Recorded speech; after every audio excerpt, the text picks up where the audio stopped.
Hello. Welcome, everybody. It's Wednesday night, 8 o'clock, straight and on time. And we are here for another little show. I've got a show for you. Have we got a show for you? This should be quite interesting. We'll see how it unfolds. And this is audience participation. Obviously, we have a lot of stuff to cover. And I don't know. I'm not sure. I'm just gonna rant and we'll talk. There's just so much going on, and got to stream because what else am I going to do between now and June, whenever it is? Well, actually, we'll let people file in and talk about it. For you early folks, and Bella the Bayou, of course, number one always in my book on Rumble. I see you over there. And so we got something kind of cool. First of all, Gosney got a cell phone. But, going to Miami, even though the washing machines are cell phone driven, the parking's all cell phone, everything, like I'm the freak, right? So got myself a cell phone. I got to learn how to work it now. I've got Uber, I've got Waze, and what else do I have on here? I don't know. I got stuff. I got popcorn coming too. You guys, this stream, we'll see how it goes, but I've got lots of stuff for you. A little tired. So many. It's overwhelming. Look at all my stuff. See all these boxes? So I've got I've got these things. Look, this is pretty cool. These here, those are my CDs. So I've got over 3,000 CDs in these little containers. So it's easily transported. And then I've got all of my DVDs. DVDs are packed up. And then now I'm working on my books. Oh, you got popcorn? So you want to say hi? It's okay. No, that's a no. Stevie there. I got a new member. Good to see you. So we got popcorn. You got Slidey Pie from Rumble. Let's see who shows up. Let's see who the early adopters are here. Because people come from David hello from Oregon. Hey, that's a long way. You're on the other side of the planet. I was wondering if you could do a sample Gosney rant for the audience and play some Yes music in the background with a sidecar. Well, I'll probably end up, if I get a sidecar, I will probably do a Gosney rant. Because we're going to be I'm going to do a career retrospective a little bit. So with sufficient sidecars, I expect a Gosney rant will forthcoming. The Yes music, the problem with the Yes music is that then it gets copyright struck, and that's a pain. Let me check one thing. Okay. Window. Excuse me for a moment while I'm all alone here. I got to tend to things. Popcorn. Awesome.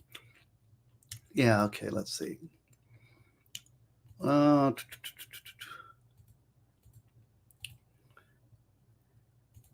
Hold on a second. Okay, I think we're good. So let's see who else we got.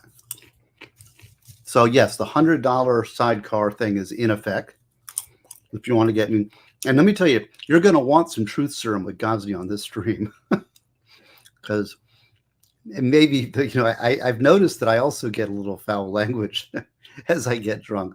I get more truthful and more foul language. But yellow, orange, red, April.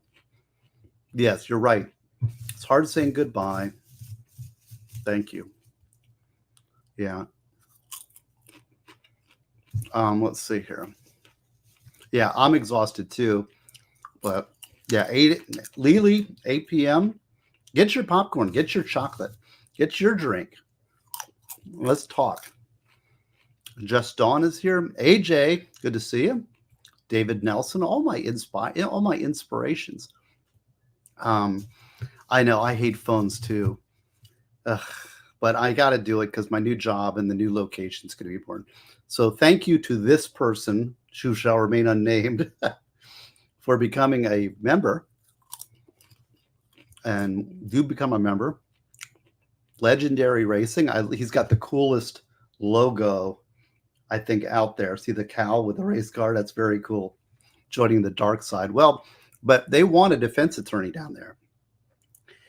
So they need a defense perspective. Alaska, Winston, yeah, put in the chat where y'all are from. That's pretty neat. We've got Oregon, we've got Alaska. Europe, that's cool. I love Alaska. I'd love to go to. I haven't visited. No illegal drugs in this chat. Sorry. Oops. See there? Popcorn. EU raid. Okay, incoming. Cool. Let's get everybody here. Colorado, Maxwell House, Colorado, Lily's, North Carolina, Sadie's, Florida, Mr. Scott, awesome. Howdy. Over in Rumble Land. Texas is just on. I think I knew that. Little Dog, Legal Vices, home state of Utah. Houston, Texas. Don't mess with Texas. Jack Matt. Mr. Scott, awesome. Nebraska. Mr. and Miss Sexy, Bobby Bologna. Got Raiders coming in. We're just getting started, so you're just in time. EU rate, good. Tennessee, Volstrom's here.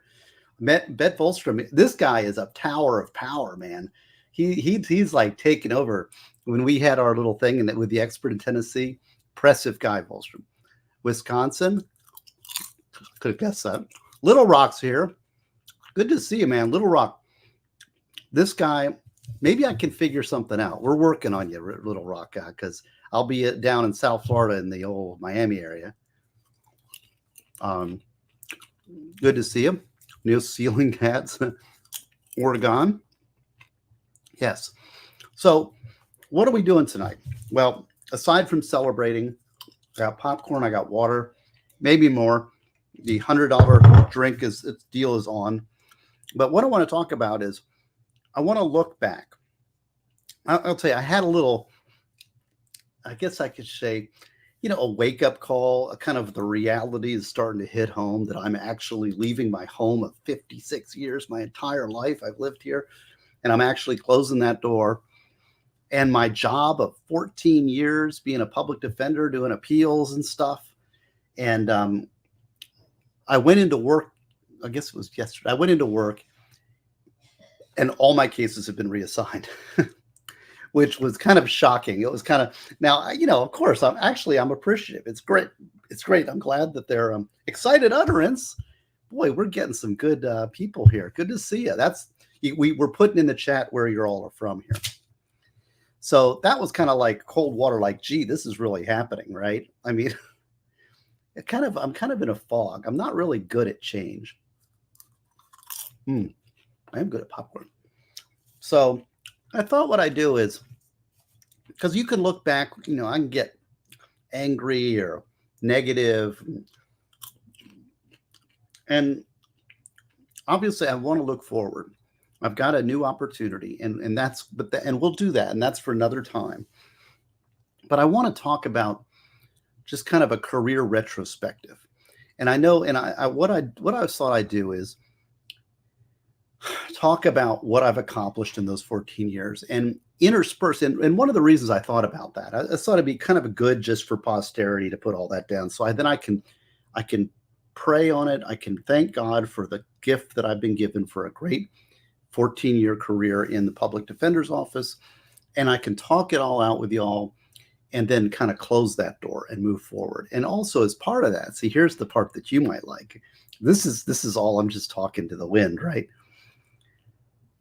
The good part about this is I want to go through some of my highlights, my career highlights of some of the cases that I've done, maybe trials, and tell you a little bit about them and some of the things that I've accomplished and I'm kind of happy about.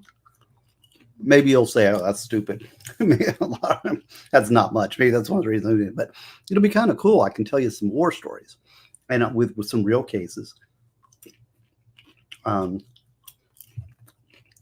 Yeah, Little Rock's from Arkansas. I don't know if he's from Little Rock, Arkansas, but he is from Arkansas. Yeah, I don't like change either. And this is a very hard thing for me to do. And that's why we're celebrating. I'm trying to do it very methodically, systematically. And so having some popcorn. So let's start at the beginning.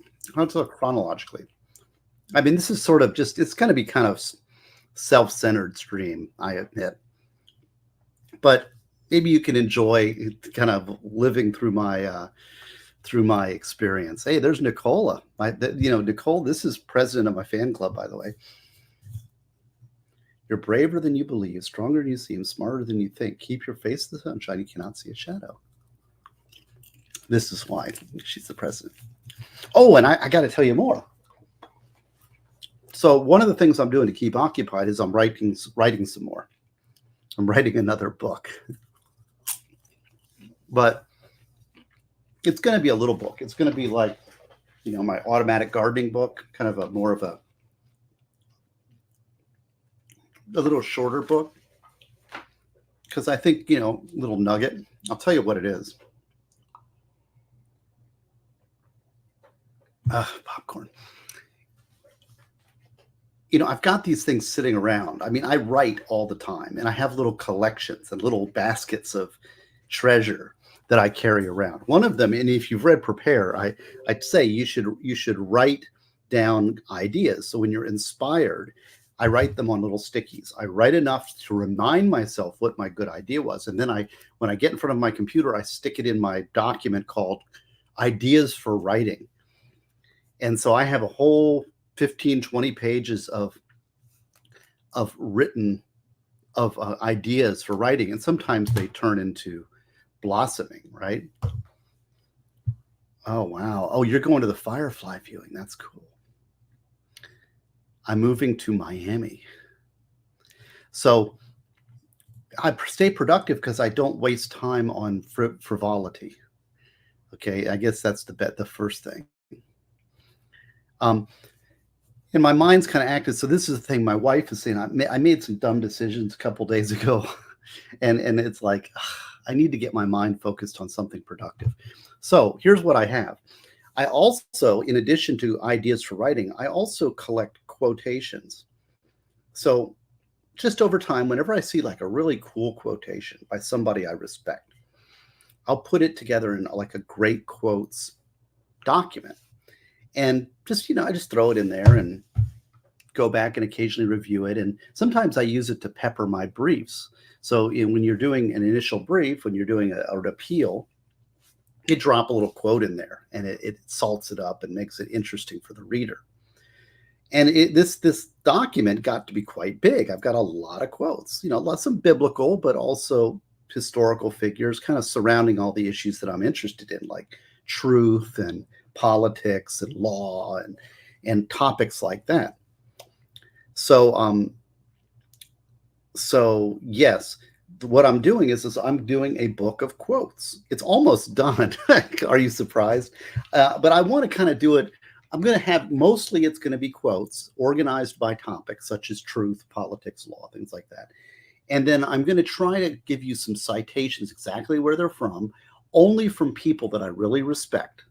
Only people that, like, it's not just a random quote from somebody. It's like, who's this guy, right? It's going to be people that I really admire and I follow, quotes that have a lot of meaning to me, in an organized way. And sometimes I'll introduce it. Sometimes I'll say, here's something you need to think about. But it's sort of something you can just go through, read a chapter and read through a set of quotes that has to do with economics and just ponder each one.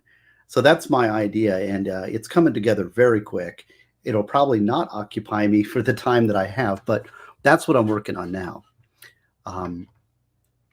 And John asks, have you ever worked with Jose Baez? Yes.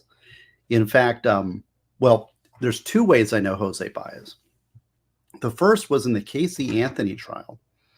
If the Casey Anthony trial, I was rooting for Jose, because if that trial, that was so much, there was so much that trial, it would have been a huge record, and it would have come to my desk in appeals, because that case was just in our jurisdiction. So if he had lost that, she had gotten convicted, it would have come our way.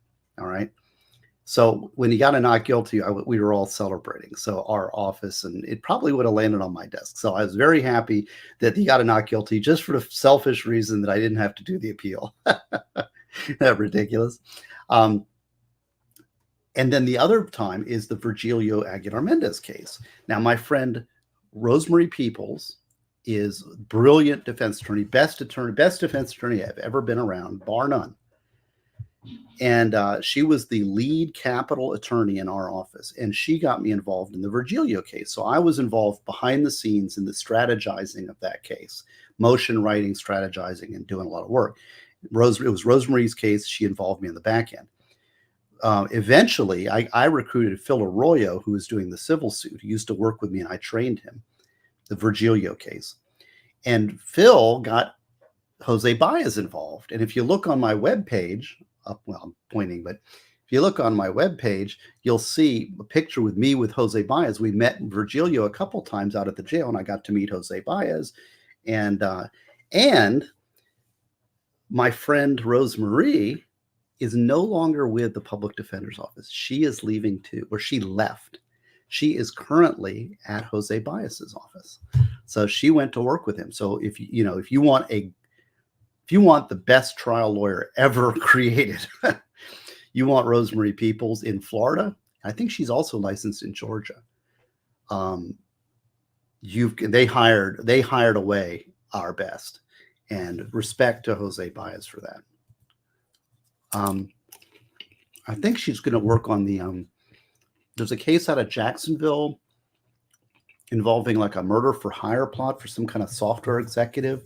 And I think Jose is representing the wife. I think Rosemary's going to be working on that case. So going back to the beginning. So I want to kind of just review my career. I'll tell you some stories, some war stories, some cases, and maybe, it'll be fun. It's just sort of a little off topic, a little lighter, a little celebratory. So the first thing is, when I went to the public defender's office initially, I was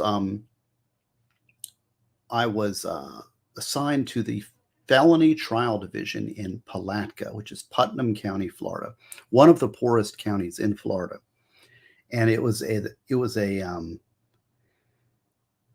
doing felony trial public defender work in Putnam County. It was over an hour and a half. Well, it was an hour and 10 minutes, I'd say, drive from my house to that office. Now, the office was great. Jim Purdy was my public defender, great support. And I had a great judge, Lash LaRue. We called him Judge LaRue. In fact, in Justice, and you might have heard Judge Watson occasionally had come in too, and he was great. I can't say the same about the prosecutors or the police agencies over there. I can't really endorse them, but the office was great, and I had a great judge. But it was very hard, and I will say that driving back and forth, I had a friend, my friend Dr. Lewis, who is a cardiologist. Okay, so we're going to get some war stories. See, depending on the the amount of liquor will depend on how much truth and foul mouth you'll get. But here's the short story. When I was growing up in 7th grade, I don't think I've ever told this story. You're going to get a lot of news stories today. I was growing up at the 7th grade. My closest friend in 7th grade was a guy named Kenneth Lewis. And Kenneth and I hung out almost the whole 7th grade. And I used to hang out at his house. And Dr. Lewis and his wife, Liz, he was a cardiologist. He was a cardiologist in town for like 30 years plus. And he was such a nice guy, and he was such a good dad, and I grew up without a dad, right? But he was a father figure, kind of. He just was such an honest, upstanding guy, brilliant, smart. You go in that house, and it was like a home, you go in there, and the warmth, you might understand that, right? And so I just love going over to his house. And we used to go over to his house, and Kenneth and I would play this computer game. He had a computer, and it was a TRS-80, and it didn't have a hard drive. What it had was a cassette drive. So you'd play this cassette recorder, and you'd put the cassette recorder on. It would play for like 45 minutes as the game loaded into the computer. And then Liz, when we go get peanut butter and jelly sandwiches, and we'd eat the sandwiches. And then by the time we got done with lunch, the game was almost loaded in. And then it was this black and white Star Trek game where you'd like go from one star to the other and you'd have to aim. It was an odd game, but that's what we did. He played a little guitar. And that was my 7th grade year. And that was Dr. Lewis. And Kenneth was my buddy. He eventually ended up transferring to a private school, Bowles up in Jacksonville, and kind of lost touch with him, right? Now, fast forward to maybe 2008, 2009, something like that. And my division chief, a guy named Bennett Ford, comes in my office and says, "We got a new intern, and I want you, would you be interested in training an intern?" I said, "Sure." And who's my intern but Dr. Lewis? So Dr. Lewis retired from cardiology, went to law school, graduated, or during law school, interned with me at the state attorney's office. And I remember we did a shaken baby case, and he was a doctor, so I put him on it, and he studied it and all. So we worked together, and I was his supervising attorney as he was in law school. So he went to law school. I was his, it was cool. It was like, Dr. Lewis, oh my gosh. So he went to law school after his medical career was over. Then when I went to the public defender's office, Dr. Lewis was in he took a job in the public defender's office over in Putnam County. And he would pick me up every day and drive me to work. And so we bonded, man. It was like 6 months of bonding, really a nice guy, like an angel sent from heaven. At that point in my life, I needed somebody to pick me up, and God sent Dr. Lewis. So, it's almost like he's such a nice guy. Anyway, this is a story. Have I ever told this story? I don't think so. You guys there? So he spent like 7-8 years in law after medical. He had we spent some time. He had this big house, huge house on the ocean. He had a house out in Montana. Spent a week out there in Montana in his house. Really nice guy. So 6 months in Putnam County. I call it 6 months in purgatory. Wasn't really thrilling. It was a wake-up call, because when I was prosecuting, everything was law and facts. And that's what I would deal with. When I'd talk to a defense attorney, I'd say, okay, well,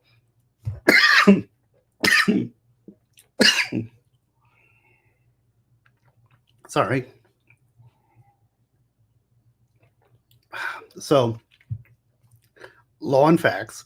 And do we disagree on the facts? Do we disagree on the law? And that's the nature of the discussions I'd have with the defense counsel. I can honestly tell you, I don't remember ever talking law and facts with any prosecutor over in Putnam. It was always, if you do this, then we will do this to you. It was all about power and threats. Very not law to me. I mean, it was just basically, if you file that motion, then I'm going to upfile it. If you do this, if you ask for that discovery or something, then I'm going to take offers off the table. Very discouraging. It was kind of a wake-up call. And I guess, I don't know. I mean, I don't think that's the way law should be practiced, but we'll see. I'm going to be training prosecutors, and I believe that that's the way prosecution should be done. Can I prove the case? If you're a defense attorney, can you show me facts that an alternative theory that might be consistent with innocence? Is there a debate on the law? And I don't get personal about it. It's like, okay, file the motion. Great. I don't think that's the law, but if it is, send it to the judge. Let the judge decide. And if you lose, plea with a reservation of right for you to hold on to that thing. I mean, Little Rock, you're a lawyer, right? You know what I'm talking about. Don't get all wrapped up in the personalities. So my job is to enforce the law. If the evidence is seized illegally, then I shouldn't be prosecuting it. But if I think it's legal and the other side doesn't, then move to suppress it. And if you win, I'll drop the case. And if I win, if a state wins that, plea with a reservation of right to say, make sure the law is correct, right? Yes, I did get the new job. I've accepted. I've officially put in my resignation. My last day at the public defender's office is June 20. And the first day in Miami is, let's see here. First day in Miami is June 26th. So June 20 is my last day in the public defender. June 26th, my first day in Miami. So, this is the way it is. I think, yeah, Benjamin, you hear what I'm saying. Thanks, man. Come on. Talk to me. We're in this together. So Dr. Lewis and I hung out. We were at the public defender's office together for about 6 months. Now, I was also, I didn't realize, because I was very balanced and kind of cautious and, easygoing. I think as a prosecutor now, maybe some defense attorneys would disagree, because if I'd get on my high horse, maybe I would be. And it'll be interesting to see how I react in a new situation and how I will evolve. I'm fascinated to see this new opportunity and how it will unfold and impact me with my experience. But I found that when I went on the defense side as a defense trial lawyer, I was a scorched earth litigator. I mean, I would challenge everything. I would just fight. I mean, it was, I don't know where that came from, but I'm like, I'm going to zealously advocate. And if there's a motion, I'm going to fight it, and I'm going to ask for discovery. I mean, because I didn't like that power game, and I'm going to break it. So I used to file motion after motion after motion. And they hated me for that. I mean, the prosecutors hated me. Now, I will say the defense attorneys or the defendants loved me. The jail used to say, I want Gosney. Now, I will say it's interesting, because here's a little reflection, and you can apply this to whatever scenario that you may see, your own life, world, what's going on in cases out there. But I understand now, being on this side, that as a defense lawyer, I'm very much a scorched earth kind of litigator. I'm going to litigate everything to the end. I'm going to tweeze it out and file motions and everything, right? Pisses off the prosecutors generally. They don't like to work. And wasn't really popular there. Now, I fought. And the clients loved that. The clients loved the fight. And this was interesting, because as an observation, I don't know if the scorched earth litigator is in the best interest of the client. And I'll talk some stories about my friend Mac, but he was a schmoozer. He could schmooze everybody. He was a pro golfer, PGA level golfer. And he was a funny guy, really funny guy. And he was over at Putnam also, and in the public defender's office. And he could schmooze. He hated trials. And so I'd do all his trials, because he didn't like trying him. He liked to schmooze. I'm not a schmoozer. I'm a fighter. But the clients thought, they didn't like Mac. They wanted Gosney, because here's what I found, is that they feel that the defense attorney is selling them out by schmoozing that prosecutor. They're going out to lunch, and you're betraying me. You're selling me down the road, right? They want somebody who's going to fight for them. And I would fight. But ultimately, if you fight and lose, which is a lot, that's going to be bad for your client. It's better to schmooze a good deal. You see? So, you got to be careful. I've never had, I'm usually very popular with my clients, generally, knock on wood, as a defense attorney. I'm almost to the end here. I haven't had any complaints so far. And I've been doing it 14 years in the public defender's office. Not having a bar complaint after all that time is pretty remarkable, but it's because I do fight. But that's not necessarily in the interest of your client. And this is a lesson, because there's litigators, there's fighters, there's people that you want when you have a case, when you got something to fight about. And then there's negotiators. There's negotiators of people that, if you're guilty and you're going to go down, you want the guy that can get you the best deal. You want the schmoozer. You want the negotiator, right?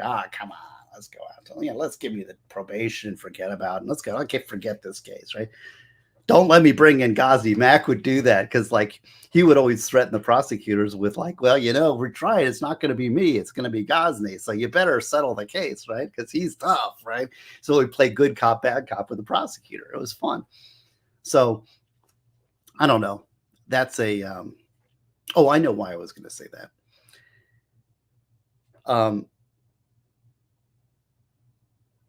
Let's see. What was I going to tell you? Oh, okay. So because I wrote so many motions, because anything that would, like, I'm going to write a motion, I write a motion, I write a motion, I write these big long motions, like my buddy Rosemarie does. By the way, she's got it all. She's the best of both worlds. But I'd write these big long motions, and they had an opening in appeals, and Mr. Purdy, who was the elected public defender, came over and he's like, you really like to write a lot. Oh, and also when I took over the case, there's so many stories. Which ones can I tell? Which ones can't I? Well, okay, I'll tell this as best I can over in there. Okay, so when I come in, I'm like, everybody thought I'm a prosecutor, because when I was in the prosecutor's office, like, you don't want to go to that defense attorney side. You don't want to. You wouldn't be good at that. And I'm like, I don't know, I'll try it, right? My buddies, the bailiffs, I used to get on with the cops, and they were like, you can do defense work, really? And I'm like, I don't know, let's try it. And when I came in, I got hit. And the guy I was replacing in Putnam had been there for like 30 years. He was retired. And he had this big box, this one case. And he's like, I'm sorry, I'm going to give you this case. It's like, I just can't stand this guy. And I'm ineffective. I haven't met with him in 8 months. He's facing these life felonies, 3-time loser, okay, on very serious charges. And he's like, I just can't stand this guy, and I'm retiring, and I don't want to meet with him. And this is this old retired public defender. And he's like, I'm really sorry I'm laying this on you. And he's right to be angry, but I just don't want to see him, and I'm retired, and here's the box, right? So I'm like, okay, this is the way I look. You can look at that and like, oh, this sucks, right? June 20th, J. League bought my June 20th, my last day. So I took this case, and I'm like, okay, I'm going to look at this box, and what I'm going to do is I'm going to do this right. I'm going to earn my public defender stripes, and I'm going to make this guy happy. Okay. So I looked through that box, and I mastered that case, and I went down, and he was so mad. He was like a hornet going and sitting in jail. And he says, I want you to bring a tape recorder down to the jail cell, and I'm going to tell you my defense, right? He was just so full. He was so full of steam, and rightfully so, right? So what I did, I brought the tape recorder, and I sat down in jail with him, and I spent the whole day in the jail cell with the guy. They have not the jail cell, but they have the meeting room. And I had my little tape recorder. The tape recorder ran out of steam after about 4 hours. So, but he didn't even notice. He was just talking. Like, and this is a good story, by the way. So, but he wasn't done. I'm like, I gotta go. It's like, I got other stuff. I gotta go. He said, I'll be back tomorrow. Okay. So I come back tomorrow, and I have the tape recorder. I set it down, and he's talking. And I remember about 3 hours into the second day, this guy who's really mad, right? But I'm giving him the time, and I'm listening to him. And this is the thing. He just wants to be heard. But the stuff he was saying was not good. Let's just leave it at that. And I remember he finally got done talking. Finally got done. He got done. He's like, okay. And he looks at me, and I hadn't really said anything for like 8 hours plus the 3 the next day. Finally, he's like, well, what do you think? So I told him, I said, if you say that to a jury, you will go away for the rest of your life. And he was like, really? You think so? I was like, yes. And he was open. And then I could talk to him, right? Because he just wanted to be listened. And so, and I will tell you that I remember I got him to plea. I got him an 8-year deal. And I talked him into taking 10. But I talked the prosecutor into 8, which I don't know how I did that. I'd have to get into details of the case, which I can't. But he would have taken 10, but I got him 8 years. And believe me, he should have gotten life, but he got 8. I felt really proud of myself that I was doing my public defender duty, right? And he comes up at sentencing, And he pleads and he's smiling. He's like, he was so happy with that 8-year deal. And at the plea hearing, he was praising me. He's like, I want to thank Mr. Gosney for fighting for me and listening, doing such a great job. So he went from complaining, reporting the other public defender to the bar, to like praising me at his plea deal. So I was like, public defender stripes earned.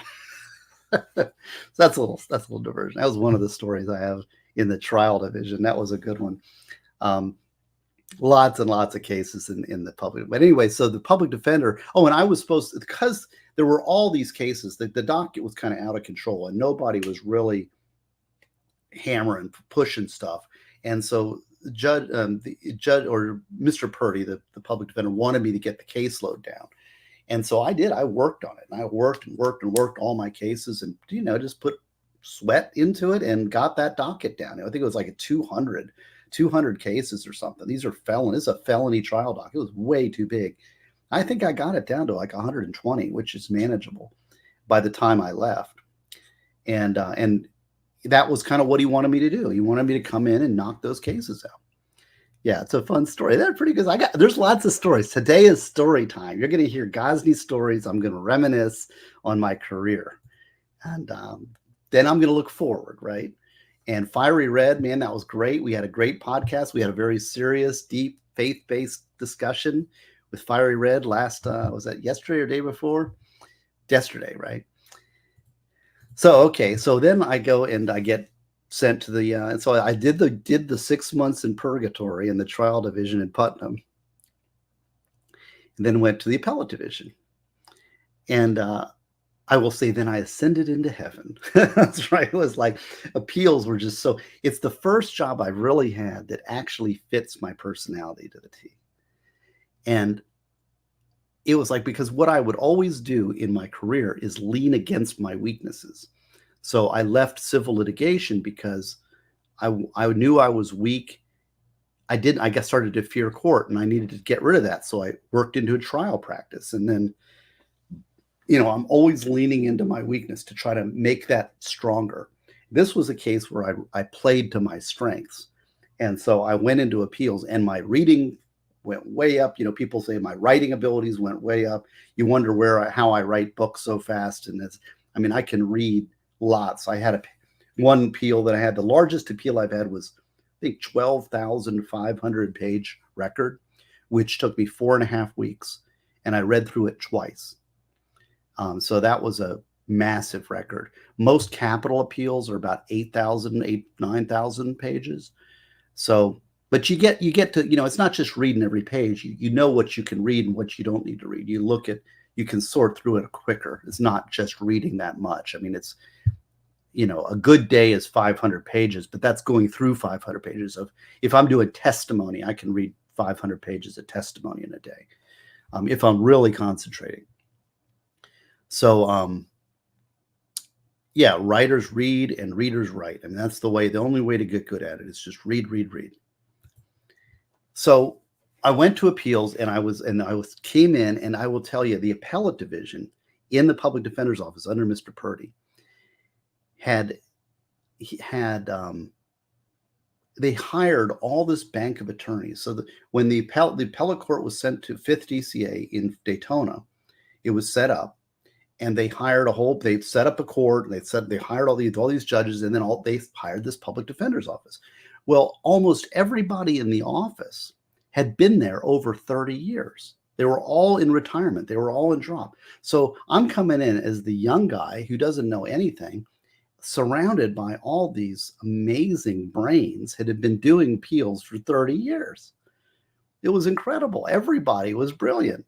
And I'm like, man, I don't know anything. And to her great credit, I had a Stephanie Park, who is now misdemeanor division chief in Daytona. Stephanie Park took me under her wing and cleaned up all her cases and taught me, it took 2 weeks. And I will tell you, this is a good little story about Stephanie and about coming into appeals. I remember one case I got, and it was a pretextual stop. And it was out of Putnam County, which I knew. And I knew the cops, and I knew that there was a pretextual stop. I knew it was a racial stop, and it was pissing me off, right?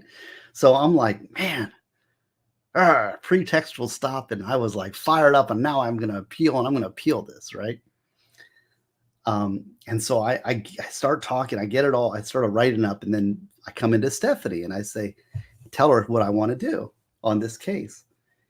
And Stephanie, she's leaving, but she's advising me, and she was so cool and so sweet and so brilliant. She's like, well, what about Ren? How do you get around Ren? And I'm like, good question. Let me get back to you on that, which is appellate world. That's what we do. It's like, you have a question? Let me talk to you about it tomorrow. So I see fiery reds in both chats. That's funny. Fiery red. If you missed that, that was a really good discussion. We had a good discussion last night. So go back and watch Fiery Red podcast on his. That was a serious. This is just reminiscing. So she says, what do you know about Ren? And I'm like, I don't know. What's Ren? So I go and I can do all this research. And I'm like, I can't find this case. I don't know what she's talking about. I'm like, it's pretextual. Oh, Lily, super sticker. Oh, that's sweet. Well, I'll put you $20, the $100 drink mode. Now, if you want the foul-mouthed truth-telling tongue loosened, then it's $100 a sidecar. But I will put you down for 20 on Lily. Thank you very much. And there's bonus content near the end of that, but we'll talk about that if we get there. I don't know if this will be a drinking stream or not, but it's a talking stream. It's a Gosney story time stream, right? So I hope you got time. Just sit back and listen. We're talking story time. This is reminiscing about my career in the public defender's office.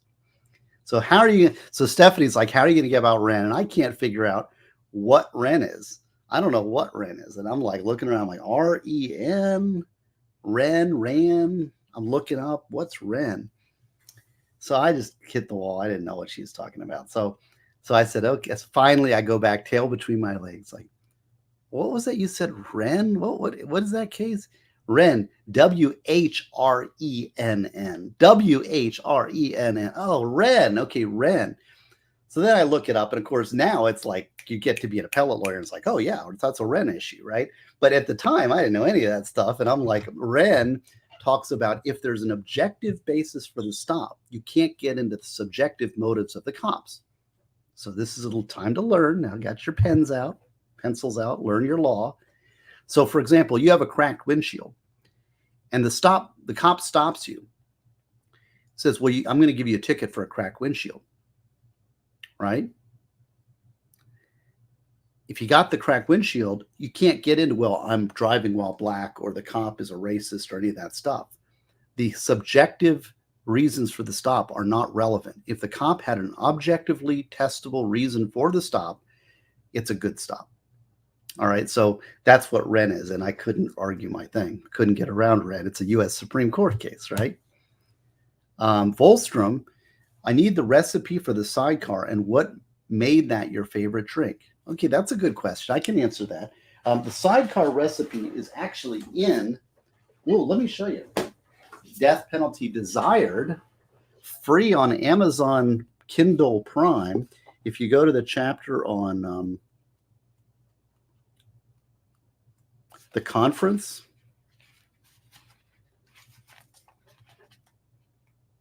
the conference. Okay, so if you go to conference, and there's my new cover, that's the PG version that's available on Amazon. And you can get this free if you have Kindle Unlimited. Download it. And the sidecar is in the chapter called The Conference, and it's Lesko Brandon is the bartender. And he said, and it is right here, it's 1/3 Cointreau orange liqueur, 1/3 cognac, and 1/3 roses sweet and sour. So I just pre-mix it, and I'm trying to get rid of the sidecar because we're moving, and I want to carry as little alcohol as I need. So that's the recipe it's also in Death Penalty Desires, the R-rated version. But I got the new cover. Isn't that cool? It's pretty cool. Look at that. Just because I think I need to distinguish the PG version a little bit more from the R-rated version. So I have a few more of the there. So this one is available on Amazon, and this one is still for me. That's the autograph copies. I've still got a few of those left. And then it's all going to go shifting to this cover. So that's the Sidecar reference. So you got that? Yeah, Dictionary Diva. I got to meet Dictionary Diva. She's very cool. So yes, that's the Sidecar recipe. The son is the one that initiated the move. He's the one that wanted to go to Miami in the first place, and he kind of got all the dominoes started lining up. All right, let's see. So go to appeals. Stephanie Park gives me training, and I'll be forever indebted. And maybe I'm overboard, but she was very helpful, very kind to me, and I always pass that forward. That's one of the reasons I would train. I volunteered to train all the appellate lawyers because she was so good to me and allowed that transition. And you pay the gift forward. Always do that. So if you're given, God blesses you with whatever gifts he's given you, pay it forward. Yeah, the White Rabbit. Called Steve Svelte. I don't know. I've never been called Svelte. I'm very happy to be called Svelte. That's a very impressive thing. So, all right. So let's see. Now, boy, it's 8:46. I'm going to go through some opinions for you. How do you like that? Okay, this is my first opinion. This was the first opinion I got. It was a big win. And I don't think, I think just for purposes of, anonymity and stuff so that I can tell you about it a little bit more. I don't think I'm going to tell you the case, all right? Or generally. You could probably look it up. But there's a lot more to these cases than just what the record says. They don't like to give us public defenders wins. When they give us a win, they give us as little as they can, right? But here's my first big win in appeals. J.K. Buck, yes, I get you, the wonderful world of Gauze, Wizard of Gauze. He loves that. He's always zipping me in. That's right. We haven't had Jacob Castro coming in. What's up, savages, right? We get the people, they come in with their stuff. Thank you, Catherine. Good to see you. Holly, good to see you. Benjamin, Miami, yes, right, that's right. So, and Holly, yes, I'm going to Miami, Florida. So for the first big win I had, all right, well, so I get this case. And let me see. Person had no prior felonies. Just an average lady who's drinking beer, lives in a mobile home, just typical, person who's just a hardworking kind of person who's drinking beer and being herself. And she goes into this Walgreens, and there's this I'll say it. I'll go ahead and say it. I don't even have a Sidecar yet. You'd get it more. If I had a Sidecar, I'd get a lot more salty. But let's just say it was a ditzy blonde who was pretty and entitled. And I've got my client who is poor, beer drinking, not exactly thin. And this woman is she's like, paying for something, and she's got her cell phone, she's got all her checkbook, and she's got her purse, and she's unloading it. And there's a whole line behind her, this entitled woman at the checkout at the Walgreens. She puts her stuff down, and she's going through it and writing a check. And it was just like everybody's just rolling their eyes. And my client is holding a big thing of beer and puts the beer case on the counter because it's heavy, puts it next to her on the counter and just waits. Meanwhile, this woman's going through all this stuff and, help me, helpless woman. And finally, she gathers her stuff and leaves. My client then goes through. All right, so that's all on video camera. It's all on surveillance video. Well, ditzy blonde comes back into the Walgreens. I lost my cell phone. Somebody stole my cell phone. So they go and review the surveillance video. So the security people say, okay, well, let's look at the surveillance. And she points the finger at my client who's behind her with the beer. She puts the beer down, says, see, you can see right there. She took the cell phone, that woman there. So my client gets charged with grand theft, over $300 for stealing this woman's cell phone. Now, the cell phone was never recovered. And I watched the video, and it didn't show what it said. The video did not show any such thing. Okay, it was grainy, it's like they say, grainy video, and it was just like you saw there was keys and the way it was, but the prosecutor kept interrupting and playing the video, and the woman kept narrating, like you can see right there in her hand. Well, my client had keys, and believe me, I looked at that video probably 100 times. And my number one point was the only evidence that my client stole anything is the video, and the video is inconclusive. And then so I kept putting it, watch the video, watch the video, watch the video. I don't know if this is one of the cases, because I orally argued it too, because judges, well, and this was a good lesson for oral argument in appeals, because if I had not orally argued, I'm not certain those judges would have watched the video. I orally argued it so to force those judges, so they got to be prepared, and I'm putting in my brief, watch the video, it's inconclusive. And what do you know, oral argument time, and the three judges come out and they're like, we were just sitting back there looking at the video and we didn't see it either, So I'm like, now the thing is they only watched the video the day of oral arguments just before? Would they have watched it had I not demanded oral argument? I don't know. Anyway, so my client went from a convicted felon to not guilty. Big win for Gosney on that one, man. That was a huge win. That doesn't happen very often in appeals. Usually we get new trials, we get reductions of sentences, and we'll talk about some of those cases, but that was a big win. And that was one of my first big wins in appeals. And I will say that was kind of like, yes, like this is story time. That's a pretty good story. Wouldn't you say? See, the cool thing about criminal law is you get good stories. See there, and that's what we're going to get. So let me have a drink of water. Water, not alcohol. Okay, so what's the next? Okay, so I'm looking up these cases as we go. I put together a little, and like I said, I'm not going to talk about some of these. I can't tell you the names because, but I'll tell you the stories the best I can. Yeah, well, this was an interesting case. So this is a little bit later, and this is the kind of stuff that. Right. Okay, so Ben Gray, did you read Ideas and Answers in Law? In fact, if you read Ideas and Answers in Law, the police narration of a video best evidence article is based on that case. Okay, so if you read Ideas and Answers in Law, that was because nobody understood, and that was one of my points in that brief. But it ultimately didn't matter. It was a 7-point merit brief. Like I said, I'll go all out. It was a 7-point merit brief, but the one that won was point 1, which was that the video shows no such thing. It was the only evidence. But point 2 or 3 was that the narration of the video was improper. That's in Ideas and Answers in Law. That's one of those articles about the best evidence rule and police narration of video. I think that's in there. Now I'm questioning whether it's in there. I'm pretty sure it's in there. Let's see.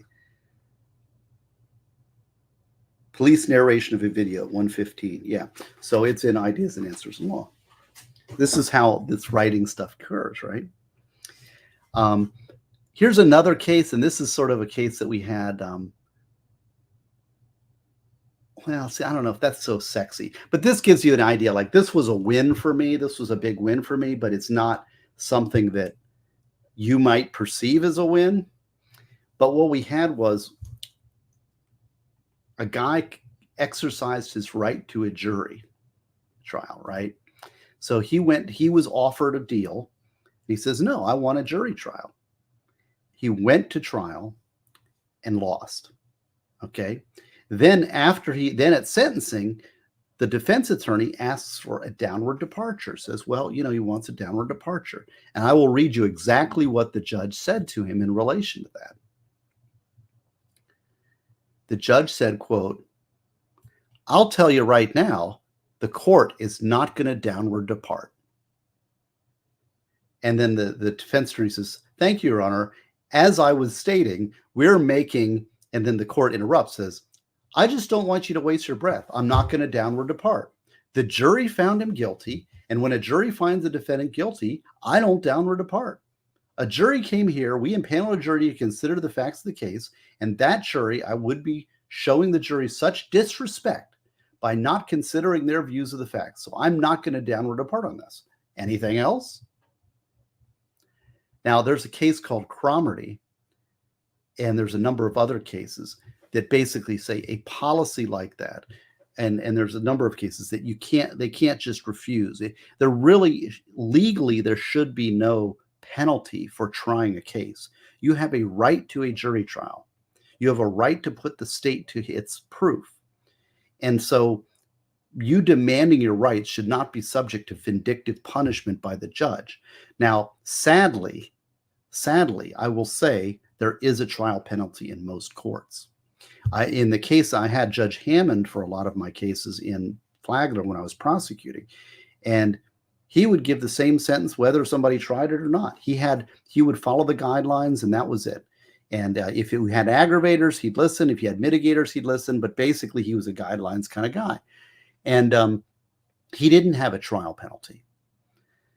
I think that actually I kind of respected that. I mean, I will say that was good because a lot of judges will do it and they just won't say it.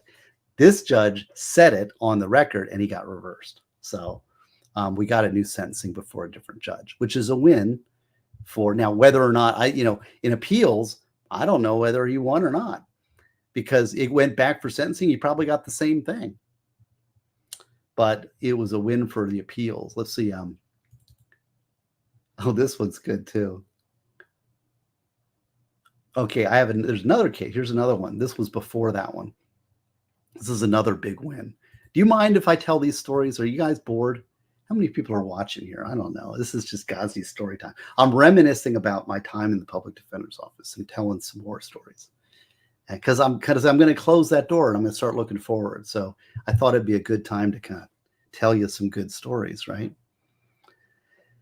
So I'll tell you, I had a guy, this is one of these appeals, and he's in a romantic encounter, let's say, with his girlfriend. And during the romantic encounter, let's say that she gets a little aggressive. And how do I even say this without revealing too much? In response, he hits her.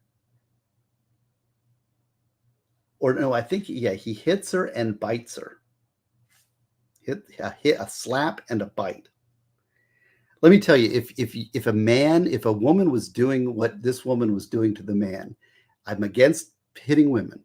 But believe me, the self-defense aspect was justified based on what was being done to him at the time that he was biting and slapping. All right. But regardless, it's not relevant, but you can use your imagination and you'll be correct. But he gets charged with 2 batteries, a bite battery and a slap battery. Okay. So what do you think? What's the issue? Okay, law students, get your pencils out. What's the issue at bar? Can you say double jeopardy? So the question is a slap and a bite, is that 1 battery or is that 2? What is the unit of prosecution? And in Florida, except for sex offenses, which is a whole different game, they have a different set of laws, a different constitution, everything. In regular world, real world law, as long as it's part of the same criminal episode, it's 1 battery. So I got one of the batteries tossed. So 1 battery tossed out because my client did 1 battery, not 2. So if you're getting attacked in a way that requires a certain amount of self-defense, it was, I don't know, it's a long story about self-defense. He was originally charged with some major felonies, and you can probably imagine what those major felonies is, but got 2 misdemeanors, 2 batteries. And I knocked out one of the batteries, 1 misdemeanor battery. So good job. That was a win. Yeah, let's see. Yeah, okay, that was a win. Now, I got a couple more. I got so much I want to tell you about. Oh boy, yeah, this one here. Okay, here's a big one. And I can tell you about this one. And this is the Martin Peterson case. You guys probably have seen me talk to Mary Rose Peterson. She does covert jury ops, and she's the jury investigator, and her husband was Marty Peterson. And Marty Peterson was my client, and he got convicted. He turned down a offer of probation, and said, I'm innocent. I'm actually innocent. I want a trial. I believe in the system. And this is the killer, right? Goes to trial, loses, gets life in prison. Turned down 5 years of probation the day before trial. Goes to trial, loses, gets life in prison without parole. And in fact, if you look in Ideas and Answers in Law, the Marty Peterson case is the basis for the one witness cases with an under oath contradiction. See there? That one right? Let's see. You see that? This one right here. 103. One witness cases with an under oath contradiction. That was the Marty Peterson case, and they've both waived attorney-client privilege on that case, so I can tell you all about it. But basically, but I've gone through that quite a bit in other lines. So I went to war, because when you got an actually innocent client, you just you pull out all the stops. And the first Peterson, I call it Peterson 1, I got it remanded back to the trial court for a resentencing, or a basic, because what the judge did, because I can show you this one.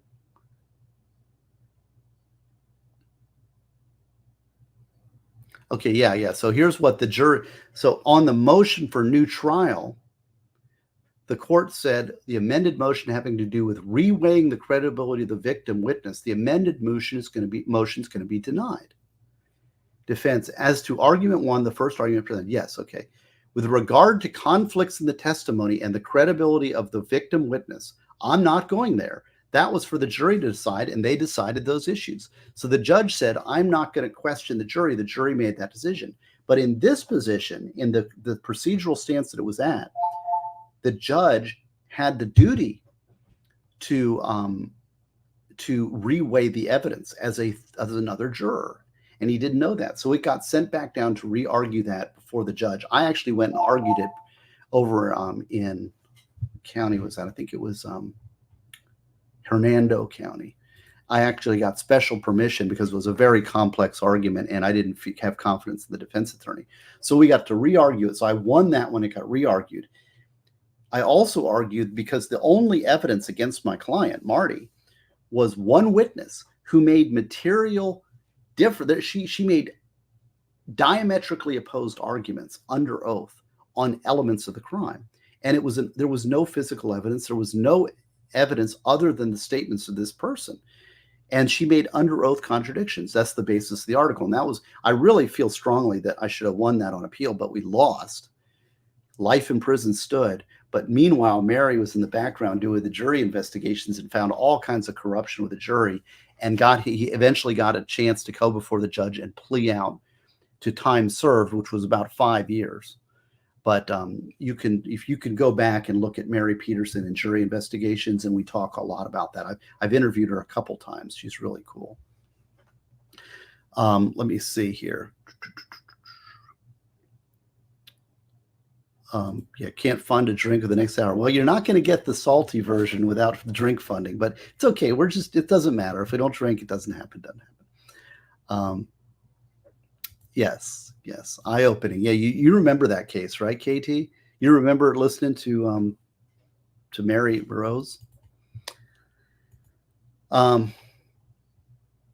Meanwhile, okay, so I've got lots of cases. I'm going to give you sort of my best of some of my best cases I'm talking about. So that was a big one. Now I'll do an interlude. How much is a drink? It's the $100 a drink. And actually, we discussed about this. Lily's already given me 20, so I keep track. So we're $80 away from a sidecar. You want to see my tongue loosen, right? I'm for it. I know we're doing this for celebratory reasons. But it's funny because Vices, I think it was talking about, and some of the events that are happening about drinking out there. So we talked about lowering the price of the drink. I think the internet going rate is 100. Vices says he almost got killed with $60 drinks. So for the safety of the host, I think the thing has to be 100. But anyways, yeah, no problem. It's no problem. But you're asking the question. Maybe somebody will kick in. Have some popcorn nonetheless. And I got water. I'm very clumsy, by the way. I don't know if you know that. Whoop.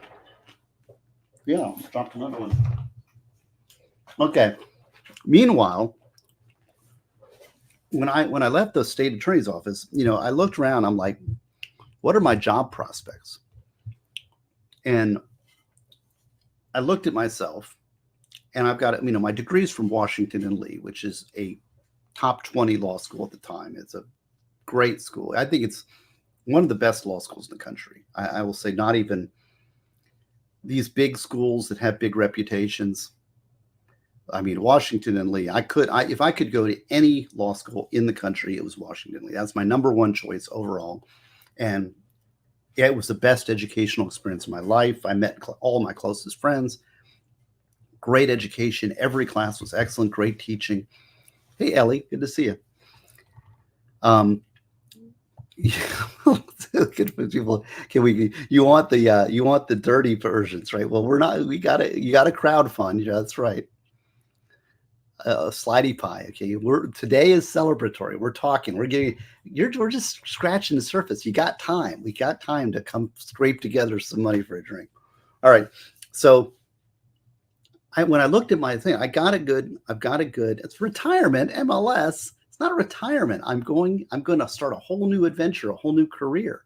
I'm just talking about leaving the public defenders. I'm telling all my war stories, I'm telling you the best stuff, Gosney, because we haven't really talked about it.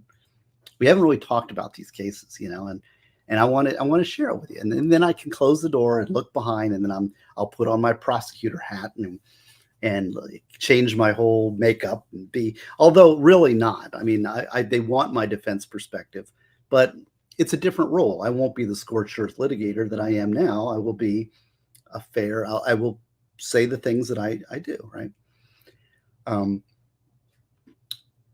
Okay, what's new, Gosney? I have no idea what's going on. Turning to the dark side. It's funny. I hope not. I don't think that's true. This is your life, right? That's kind of what this is. This is your life. Yeah, fill in Elephant because she doesn't quite understand. You fill her in. There's a stream about me going to Miami couple days ago, so you can, if you want, you can go like that. But we're reminiscing on a 14-year public defender career.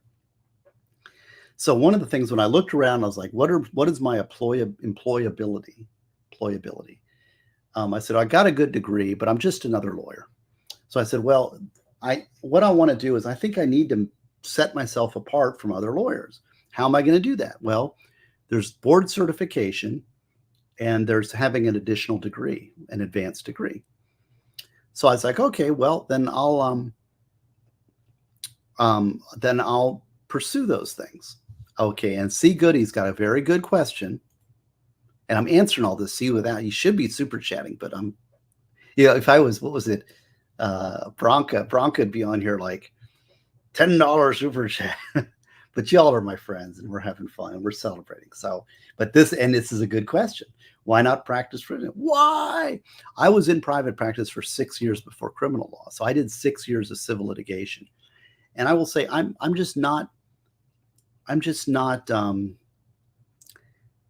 don't like fighting back battles. I like working with the state because I want to do justice and I want to do the right thing for my client. And I don't want money to be impacting me. And then, of course, you have to fight your clients for the money. And just causes get sidelined because they don't have money attached to them. It's very difficult. Very difficult. So I just think that temperamentally, I'm better as a state employee.